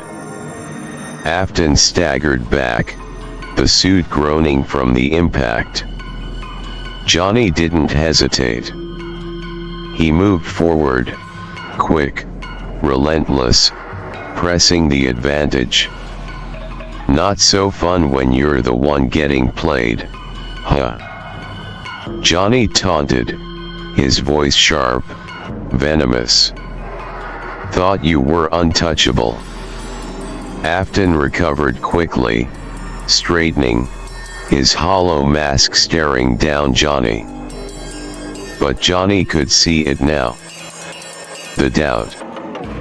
The first, tiny crack in the unbreakable monster. Afton was realizing something. Johnny wasn't just fast. He was faster than him. And for the first time in Afton's miserable, twisted existence, he was the one being hunted. Johnny didn't stop moving. Didn't stop grinning. Didn't stop pressing in, closer, tighter, cutting off every escape. Afton, for the first time, was reacting. Not controlling. Not manipulating. Reacting. The suit groaned with every movement, the old servos grinding as the heavy, rusting spring bony frame adjusted to its master's frantic shifts. The golden ears twitched slightly with each jerking movement, the seams along the arms straining, the once polished surface now dulled with age, with blood, with history. Johnny knew it now. Afton wasn't invincible. He wasn't some dark legend meant to loom forever. He was just a man. A pathetic, terrified, desperate man wrapped in metal and wires, trying to cheat the Reaper the same way he had cheated all the kids he had butchered. And Johnny was going to end this. He licked his lips, letting the heat in his blood boil over, letting his every movement become sharper, meaner. "So, old man," Johnny exhaled, rolling his shoulders, watching as Afton took a step back, eyes darting, looking for something, anything to grasp onto. "Let me let you in on a little secret." Afton's breathing hitched. Johnny grinned. "You're not just going to die tonight." His voice was low. Cold. "I'm going to trap you in the worst type of hell." Michael swallowed hard, his eyes wide, but he didn't interrupt. He just watched.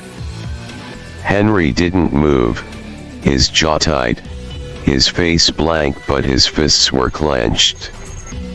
Johnny took another slow step forward, enjoying the way Afton stiffened, the way his fingers twitched, the way his shoulders squared up like he was trying to convince himself he still had the upper hand. He didn't. Not anymore. "You started a path to damnation you cannot undo," Johnny continued, his voice dropping even lower, sharper, colder, until it felt like the very air in the room was suffocating under the weight of his words. Afton stiffened, but Johnny saw it, the first tremor. A flicker of something deep behind that grinning mask. He felt it. The crack. You sought to seek out victims in the night, Johnny murmured, his lips curling, his fingers twitching at his sides, his every muscle tensed and ready to strike. You wanted to be more than a man. He could feel the heat of his own blood, could feel the unearthly force that had pulled him back from the brink of death still running through his veins, feeding his anger, feeding his drive. Afton shifted, his mask unreadable, but Johnny knew. He knew. You wanted to become a man known only by his slaughter.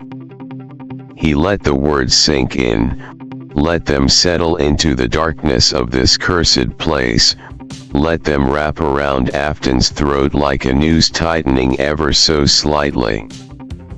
Afton exhaled sharply, his hands flexing, the suit creaking as he moved. For the first time, he looked uncertain. Johnny laughed. Well, let me tell you something, Afton. He took another step. There aren't going to be 5 missing kids. Michael inhaled sharply. Henry's hands shook. Afton's grip tightened at his sides.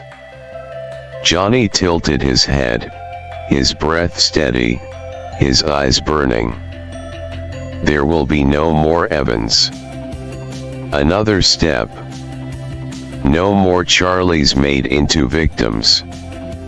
His voice rose, his body coiling like a spring, his fingers twitching in anticipation. Afton backed up slightly. Just an inch. But Johnny saw it.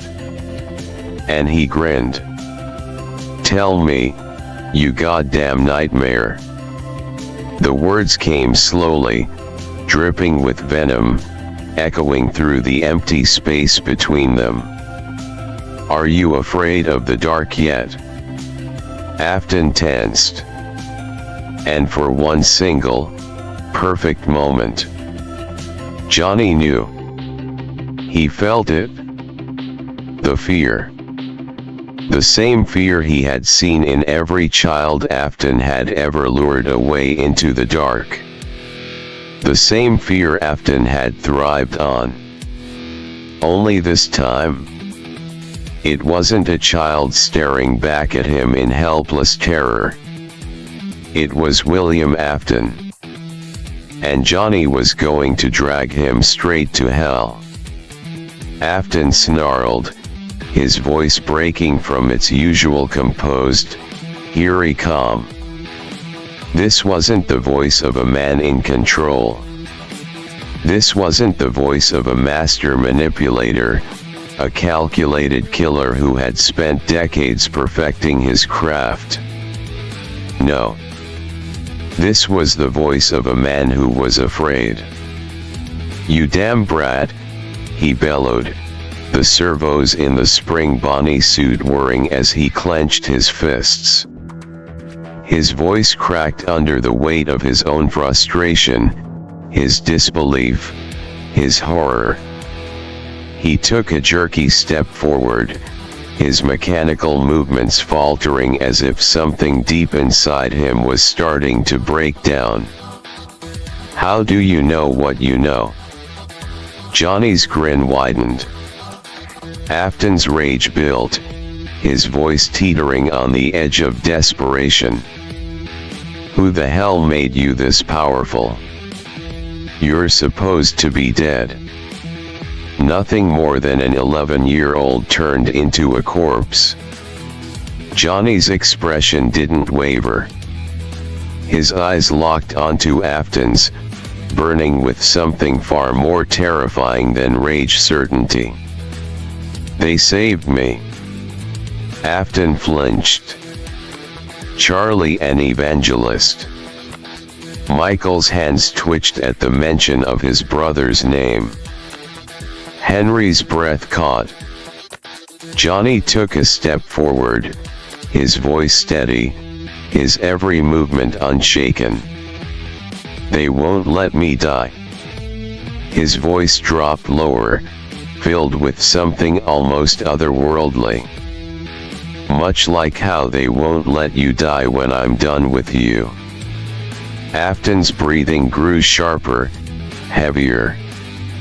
Johnny saw it, the panic beginning to set in, the unraveling of the so-called man behind the slaughter. And then, out of the corner of his eye, Johnny spotted Michael, creeping behind Afton. Silently. Carefully. With a plan. Johnny's grin widened as he turned back to Afton, keeping his attention locked on him. And as for how I know what I know. Afton stiffened. Johnny let out a breath, his voice mocking, taunting, twisted with amusement. Let's just say this little thing we got going on. Michael was almost in position. Johnny's voice lowered, venom dripping from every syllable. It was always meant to happen. Afton's hands twitched, curling into fists. I've seen it all before. Michael was right behind him now. Johnny leaned in slightly, his voice a whisper of malice. And apparently, I'm supposed to stop you every time. Afton's head jerked slightly, confusion flickering across his face. And then Johnny's grin turned into something darker, something final. Not this time, though. Click. Afton's eyes widened in horror. Michael's hand slammed down onto the hidden release mechanism. Spring locks engaged. The click of the spring locks engaging wasn't a single, sharp sound, it was a horrific, mechanical cascade. A ripple effect of thousands of tiny mechanisms snapping into place, crushing every part of the man inside. Afton's body convulsed violently, his eyes going wide behind the empty, hollow grin of the spring Bonnie mask. And then, the suit took over. Afton jerked forward, his entire frame seizing, a sudden, unnatural tension locking his muscles in place. His hands twitched, his fingers spasming uncontrollably as if trying to fight the command overriding his body. But there was no escape. No way out. This wasn't just a spring lock failure. This was worse. The suit was shifting him, bending him, twisting him, reshaping him into something unnatural. The first real scream that tore from Afton's throat wasn't just painful, it was inhuman. The grinding of metal sinking into flesh was a sound Johnny would never forget. The servos whined, gears turning, forcing his body to move as it was programmed to. Every joint, every limb, every organ was being mangled beyond repair. His legs snapped inward, the metal braces inside the suit forcing them to bend at unnatural angles. His arms twisted, locking into preset positions, the sharp groan of breaking tendons echoing through the room. His ribs collapsed inward, the weight of the internal mechanisms pressing them deeper, deeper, deeper until the bones caved in, crushing his lungs from both sides. Afton's choked cries turned into wet, gurgling gasps as blood spilled from his mouth, thick and dark, seeping through the seams of the suit. Johnny could see it, the slow, creeping horror in his wide, bloodshot eyes. Afton had always been the one in control. But now, the machine was in control, and it was devouring him whole. He twitched violently, the suit forcing his body upright, his feet dragging slightly along the ground as it initiated its default programming. The suit didn't care that the man inside was screaming. It didn't care that his spine had just been shattered in 6 different places. It didn't care that his stomach had been punctured, that his blood was pooling into the very servos meant to power the animatronic movements. It just moved. Afton's chest cavity heaved, his breath ragged, wet, dying. But he wasn't dying. Not yet. And he knew it. That was the worst part. Johnny could see the realization setting in. The absolute, soul-crushing understanding that Afton wasn't just being killed. He was being trapped. His eyes darted wildly, flickering between Johnny, Henry, Michael. His twitching hands still trying to claw at the edges of the mask, desperately trying to undo what had just been done. But there was nothing he could do. Nothing. The suit had him now. His screams were barely human anymore, warped by the unnatural positioning of his shattered ribcage, the blood pooling in his throat making every sound a gurgling mess of agony and horror. Johnny watched. Michael watched. Henry watched. But no one moved. Because there was nothing left to do. The Spring Bonnie suit, its preset programming fully activated, jerked Afton's body one last time, the metal shifting, crushing, twisting. Afton let out one final cry, his body spasming, blood leaking through the seams, his fingers still twitching uselessly. And then, the suit stabilized. The grinding of gears softened. The movement settled. The thing that had once been William Afton stood upright, completely still, its grinning face permanently locked in place. The only sign that something was still alive inside was the slow, steady drip of blood pooling beneath its feet. For a long moment, there was only silence. And then, the suit spoke. "Welcome to Fredbear's Family Diner, where fantasy and fun come to life." Afton twitched violently, his eyes still moving behind the mask, still conscious, still trapped. But his voice was gone. Only the animatronic voice remained. The last remnant of William Afton's control was shattered. And Johnny laughed.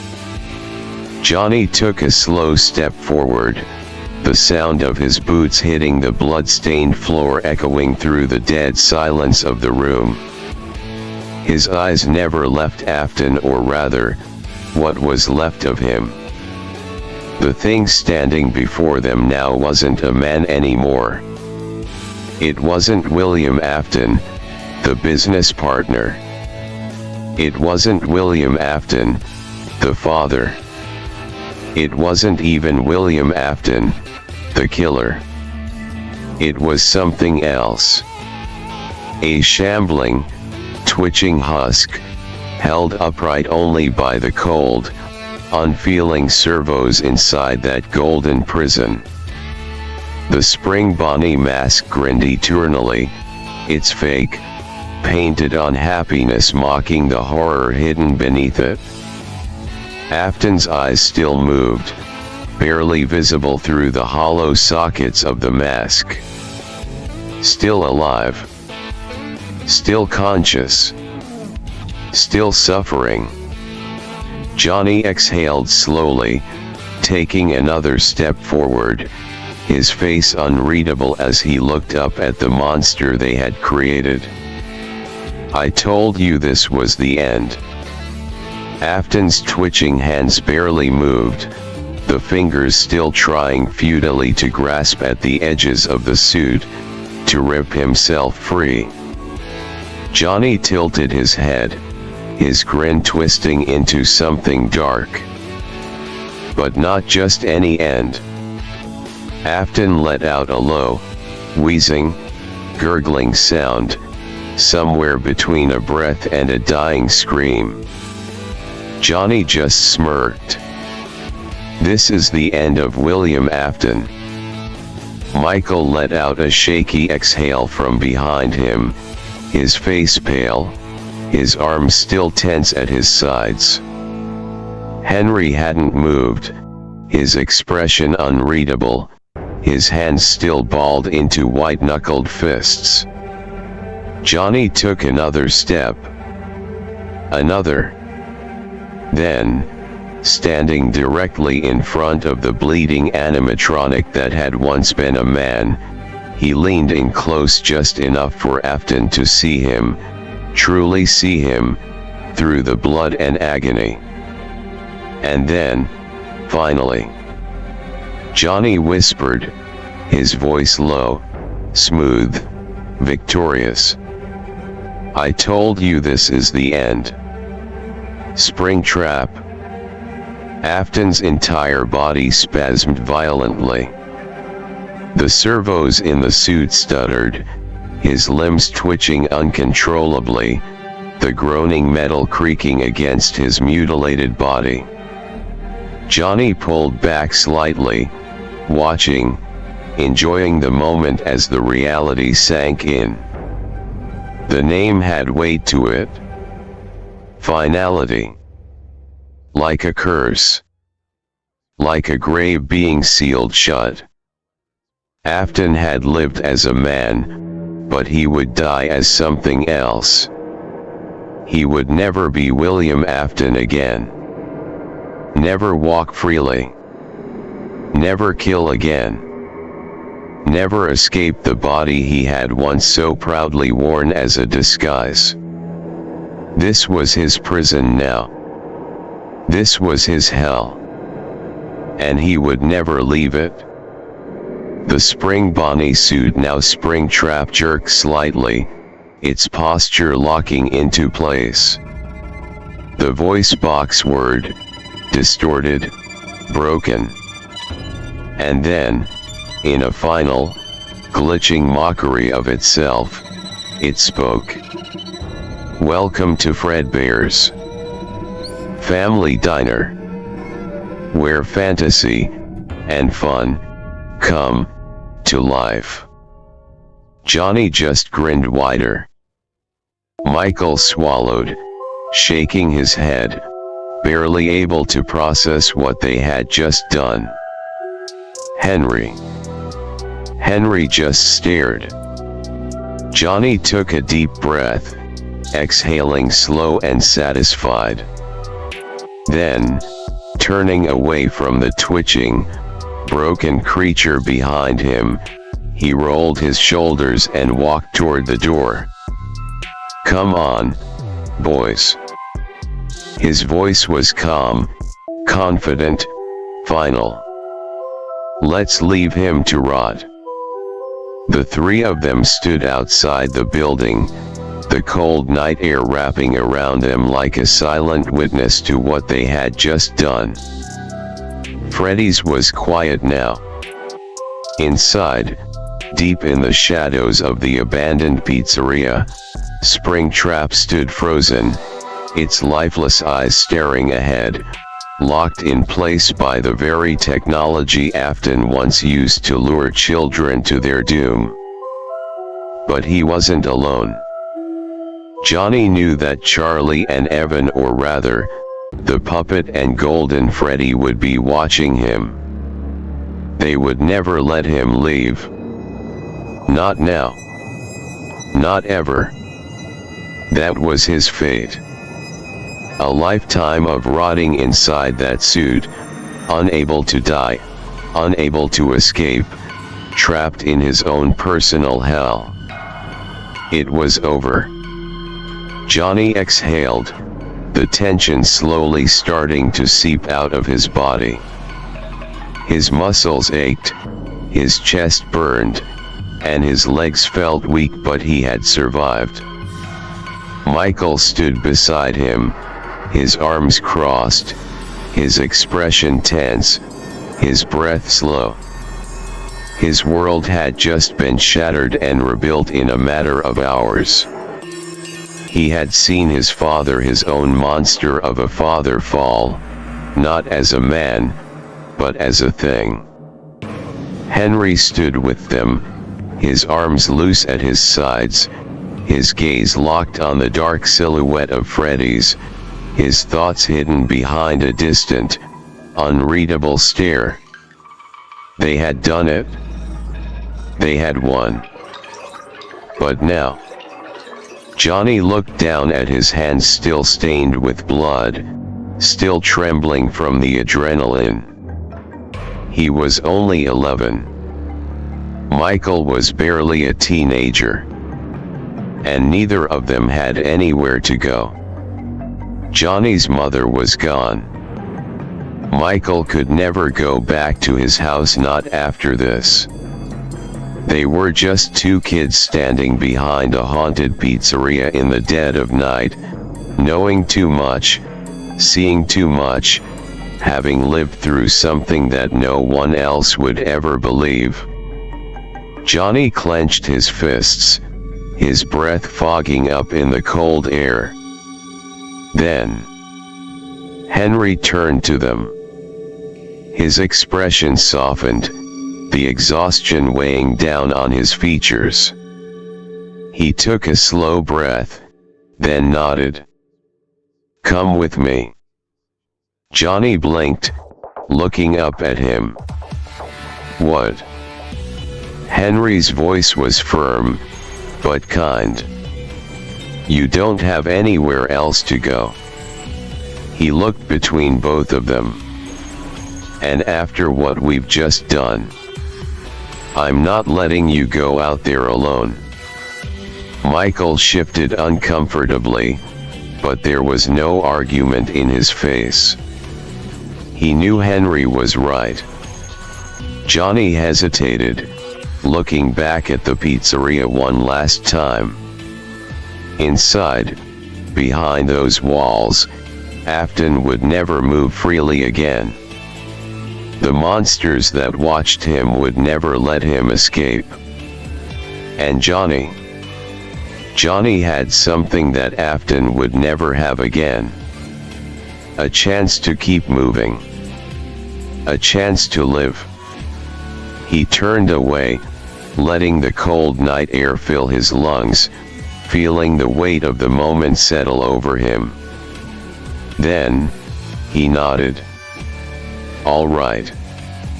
Michael glanced at him, then at Henry, then back at Freddy's one last time before exhaling sharply and shoving his hands in his pockets. "Yeah, all right." Henry gave a small nod. "Let's go home." And so, under the dark sky, leaving behind the haunted ruins of the man behind the slaughter, the three of them walked away. For the first time in a long time. The night was quiet.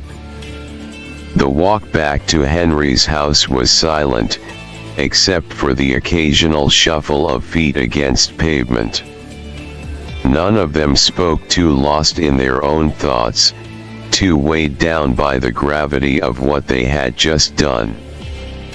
By the time they reached the small, dimly lit house, exhaustion had begun to set in. The adrenaline had faded. The night was cold. And now, reality was creeping back in. Henry let them inside, locking the door behind them before sighing heavily and rubbing his face. Johnny and Michael stood awkwardly in the entryway, not quite sure what to do next. Then, without a word, Henry walked into the kitchen, returning a moment later with a bucket of warm water and some rags. "Clean up." His voice was firm, but not harsh. Johnny glanced down at himself, realizing just how horrible he must have looked. His clothes were ruined, torn, and stained with blood, his own, Afton's, maybe even Cassidy's. His hands, his arms, everything was dirty, marked by the events of the night. Michael wasn't any better. His clothes were a mess, his face still pale, his hands trembling slightly as he took a rag and started wiping the blood off his arms. Johnny sat down and did the same, scrubbing at the dried, flaky patches on his skin. But no matter how much he wiped, he could still feel it. The weight of it. The memory of everything. Henry didn't say much as they cleaned. He just sat in the chair across from them, watching with tired, knowing eyes. It wasn't until the water in the bucket turned red, until most of the blood had been wiped away, that Henry finally spoke again. "All right." He folded his hands on the table, looking directly at Johnny. "Start talking." Johnny blinked, setting the rag down. "About what?" Henry narrowed his eyes. "Don't play dumb, kid. You know exactly what I'm talking about." Michael set his rag down too, leaning forward slightly. "Yeah," he muttered, voice low. "You knew things. Things no one should know. You knew what Afton was doing before we even got there. You knew about the 5 missing kids before it even happened." Henry nodded. "And you knew exactly how this was going to play out. Almost like you'd seen it before." Johnny exhaled, his fingers twitching slightly. He had been waiting for this. He just didn't know if he was ready to actually say it out loud. Michael's gaze hardened, his exhaustion overshadowed by frustration. "Come on, Johnny." He rubbed his temples. "I saw Afton shoot you point blank, 6 goddamn times, and you didn't even fall. At this point, I'll believe anything. Just tell us." Johnny leaned back in the chair, staring up at the ceiling. For a long moment, he didn't speak. Then, slowly, quietly, he let out a breath. It wasn't the first time. Henry's brow furrowed. "What?" Johnny lowered his gaze, meeting both of their eyes. "It wasn't the first time this happened." Michael stiffened.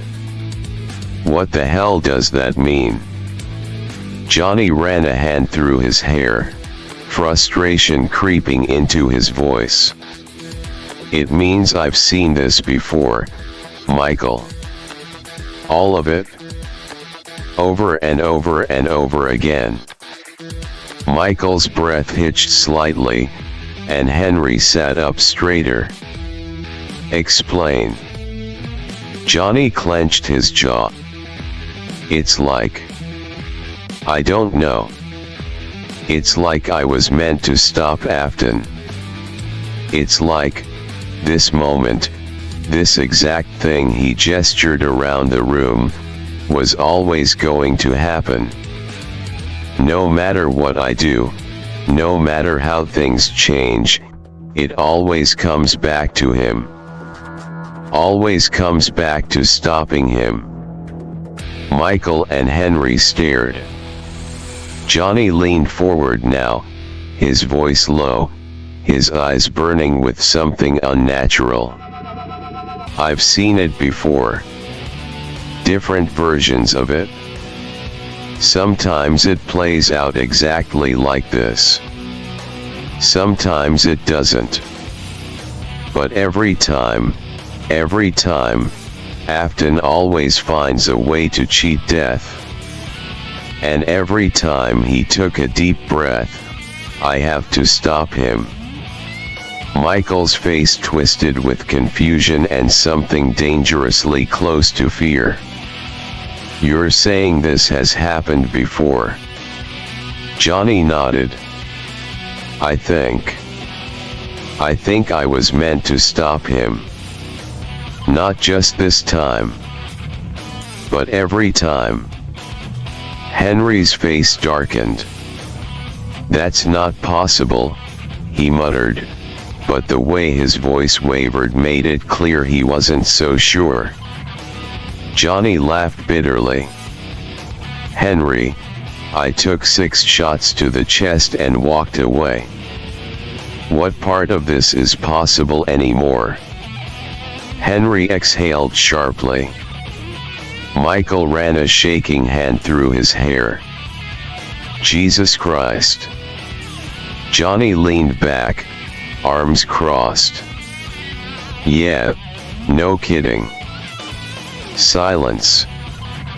For a long moment, neither Henry nor Michael spoke. Then, finally. So. Michael's voice was rough. What happens next? Johnny let out a slow breath. I don't know. Henry's brow furrowed. You said this has happened before. You've stopped him before. Johnny nodded. Yeah. But this time feels different. Michael frowned. How? Johnny's fingers tapped against the table, restless. Because we didn't just kill him. Michael's expression darkened. Henry's jaw tightened. No, Johnny muttered, shaking his head. We trapped him. This was never about just stopping Afton. He met their gazes, his voice firm, certain, absolute. This was about making sure he can't come back. Michael swallowed. Henry's eyes narrowed. Johnny exhaled one last time, his mind racing, knowing full well that whatever happened next, this wasn't over yet. The house was silent. The weight of Johnny's words still hung in the air, thick with uncertainty, with the realization that whatever had just happened was only the beginning. Michael's fingers tensed against the table. Henry let out a slow breath, his expression dark, unreadable. Johnny sat still, his muscles still wound-tight, his mind still processing everything: the past, the future, and the curse he had somehow become trapped in. And then, footsteps. Slow. Measured. Confident. They weren't alone. Johnny immediately shot up from his chair, his body reacting before his brain even processed the danger. Michael jerked to his feet beside him, Henry already reaching for something, anything to use as a weapon. The footsteps stopped just outside the front door. And then, a voice. A voice that sent a chill through Johnny's spine, not from fear, but from recognition. Johnny Vanjik. The voice was smooth, calm, but it carried a weight that shouldn't exist, like an echo traveling through time itself. Johnny's breath caught in his throat. Michael frowned, looking between Johnny and the door. Who the hell? Before he could finish, the door creaked open. And standing there, bathed in the dim, flickering light of the entryway, was another Johnny Vanjik. But this one was different. He was older, taller. His clothes were dark, layered with a long coat that looked like it had been through hell itself. His hair was the same wild mess, his eyes the same piercing fire, but there was something deeper in them. Something ancient. Something timeless. This wasn't just another survivor of Afton's horrors. This was the original. The orphan. The one who had killed the imposter. The one who had slaughtered the false storyteller. The one who had walked through countless timelines, across endless realities, carrying the weight of the Vanjik name like a curse. He stepped forward slowly, his gaze locked onto the younger Johnny with a look that wasn't quite curiosity, wasn't quite amusement, but something deeper. Henry and Michael didn't move, both too stunned to react. The younger Johnny finally found his voice. Who are you? The older Johnny tilted his head slightly, his lips curling into a knowing smirk. Me. He took another step inside, the door closing behind him as if the very air carried his presence forward. He met the younger Johnny's burning gaze, eyes flickering with something ancient and knowing. I'm you. The words hit the room like a shockwave. Michael's breath hitched. Henry's fingers curled into a fist. The younger Johnny stared, his chest tight, his mind reeling. That's not possible, he muttered, shaking his head, his instincts screaming at him that this wasn't just another trick, wasn't just another illusion. But deep down, he already knew the truth. The older Johnny Vanjik just smirked. Kid, I'm going to tell you something I've told a lot of people across a lot of different versions of this story. He leaned in slightly, his voice lowering just enough to send a chill through the younger orphan's spine. We're not supposed to exist. Silence. Michael looked between them, his confusion turning into something closer to unease. What the hell is happening right now? The older Johnny finally broke eye contact with his younger self, glancing at Michael and Henry with a small, almost amused nod.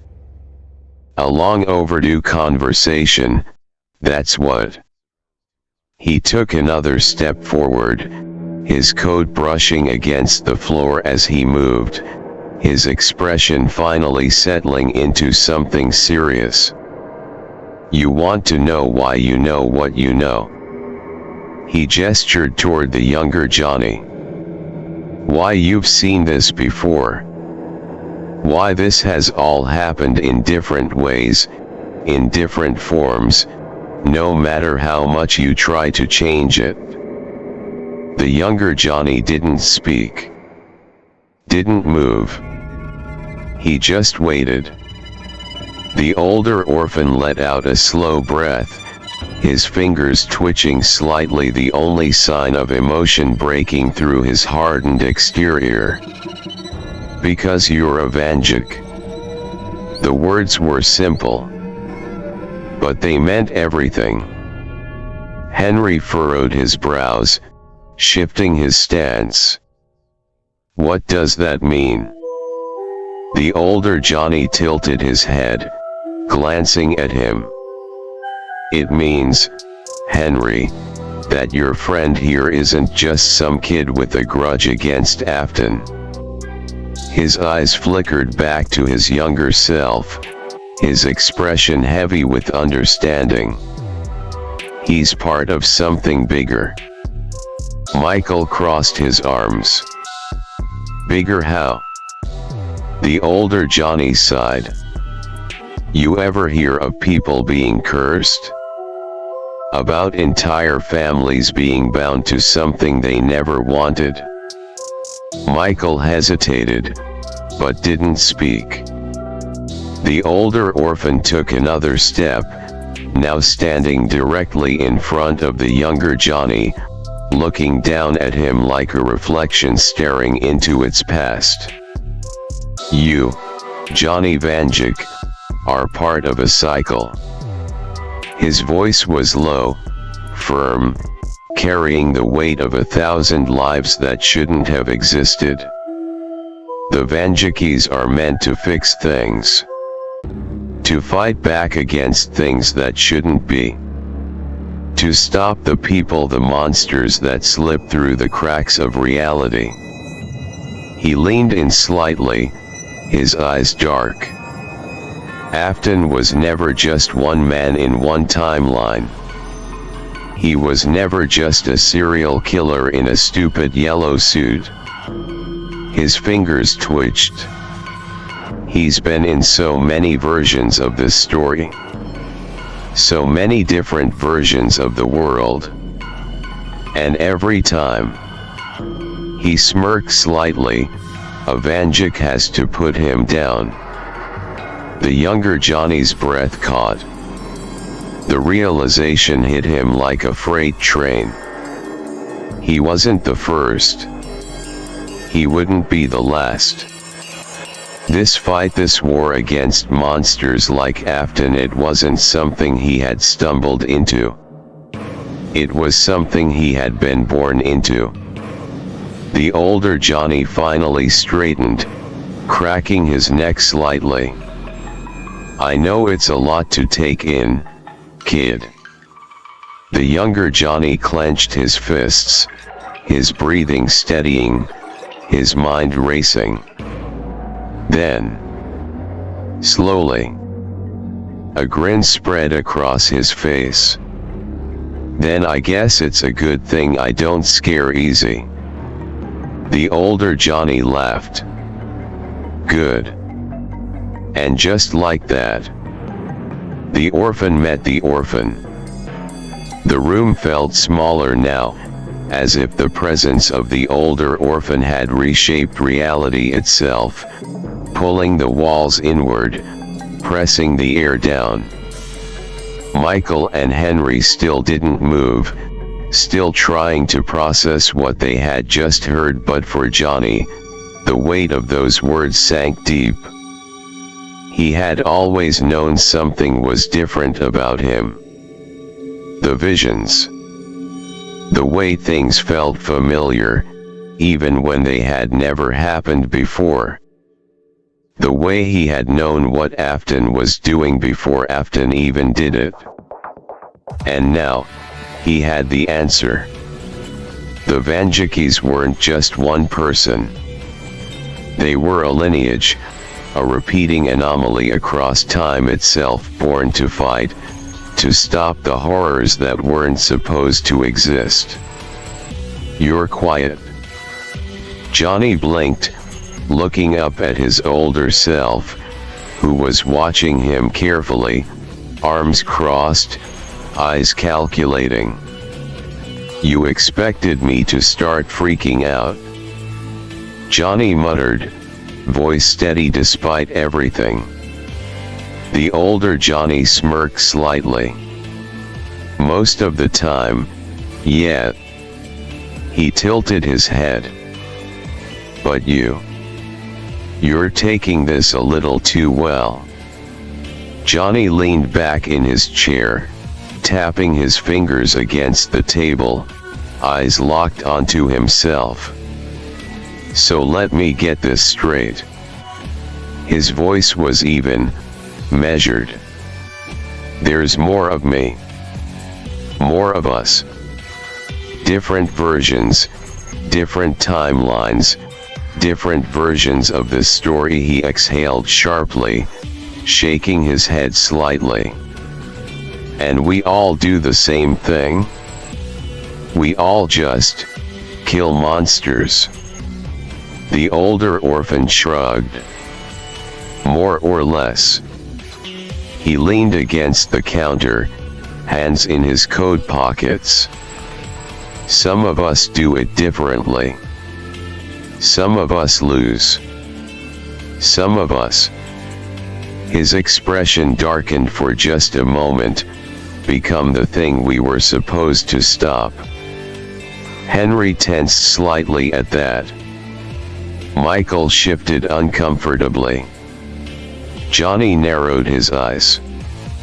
And what about you?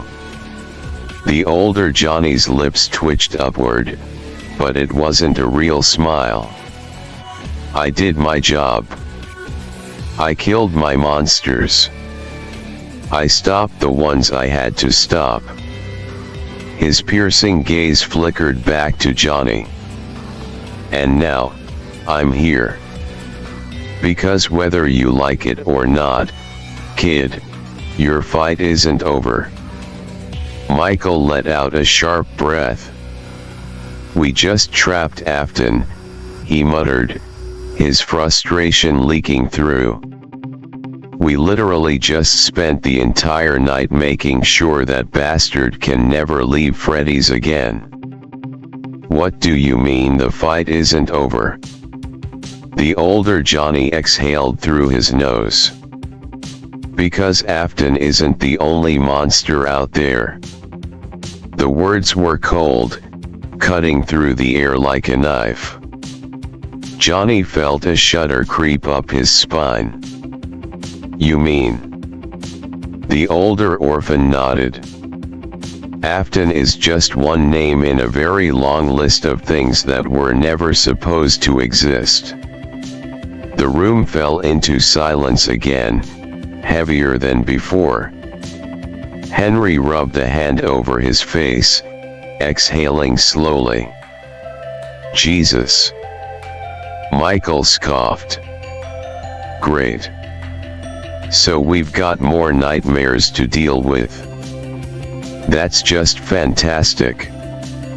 Johnny, however, wasn't looking away. He wasn't afraid. He wasn't shaking. He just understood. He had always felt it that his fight wasn't just about Afton, that his survival had meant something bigger. And now, he knew why. The older orphan studied him again, nodding slightly. You get it now, don't you? Johnny inhaled deeply, steadying himself, then nodded. Yeah, I do. Henry leaned forward, staring at them both now, voice filled with caution. So what now? The older Johnny Vanjik gave a knowing smirk, pushing off the counter, his coat shifting as he stood at his full height. Now. He looked back at Johnny. Now, I teach you how to be a Vanjik. The older orphan stepped forward, his presence commanding, the weight of his words pressing down on the room like an unseen force. His eyes burned with knowing, with something ancient, something colder than time itself. Johnny held his breath, waiting. Michael leaned back slightly, his arms still crossed, his expression twisted with unease. Henry just sat there, his fingers clenching against his knees, his jaw tight as he listened. And then, the words came. The monsters from your legends and storybooks. The older Johnny began, his voice steady, even, carrying the weight of truth that could not be denied. The vampires. The skinwalkers. The zombies. The demons. He let those words linger, let them sink in. Michael scoffed, shaking his head. Oh, come on. But the older orphan didn't stop. Even things you don't know about yet, he continued, his voice sharper now, cutting through the doubt like a blade. The monsters of the future. The legends that will be born from the internet. The creatures of tomorrow's nightmares. Johnny felt his stomach tighten, a slow realization creeping up his spine. They're all real. Michael's breath hitched. Henry let out a long, controlled exhale, his hands clasped together, his expression unreadable. The older orphan's gaze never wavered. In many, many timelines, they exist. They lurk. They wait. And sometimes, he took another step closer, his eyes burning into Johnny's. They become a threat. Silence. Michael's voice came out rough, hesitant. And God. The older Johnny's eyes flickered slightly, a small smirk curling at his lips. Real in some timelines. Michael's fingers twitched. The devil. The older orphan's expression didn't change. Also real in some timelines. Michael let out a nervous breath, shaking his head. Jesus Christ. Also real in some timelines. Michael shot him a sharp glare. Shut the hell up. But Johnny wasn't laughing. He was thinking. Processing.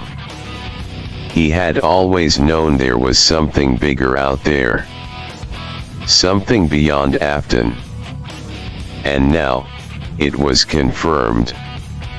He wasn't just meant to stop one monster. He was meant to stop them all. The older orphan finally stopped moving, standing tall in front of Johnny, looking down at him like a reflection staring into the past. We are meant to stop them when they get active, he continued. His voice lowered, filled with something almost dangerous, but not towards Johnny. Not towards anyone in the room. No. It was for the things that lurked in the shadows. For the things that thought they could own the night. We are the ones who remind the things in the dark that they should be afraid. Michael shivered. Henry's expression hardened. Johnny just grinned. Because he knew now. He understood now. The Vanjakis were not just hunters. Not just fixers of the broken world. They were something else entirely. Something that monsters feared. And as the older Johnny leaned in slightly, his voice dropping into a whisper filled with venom, with promise, with power, he said the words that would define Johnny's future forever. We make the nightmares afraid of the dark. And for the first time, Johnny Vanjak laughed. A real, deep, dangerous laugh. Because the night had always belonged to the monsters. But not anymore.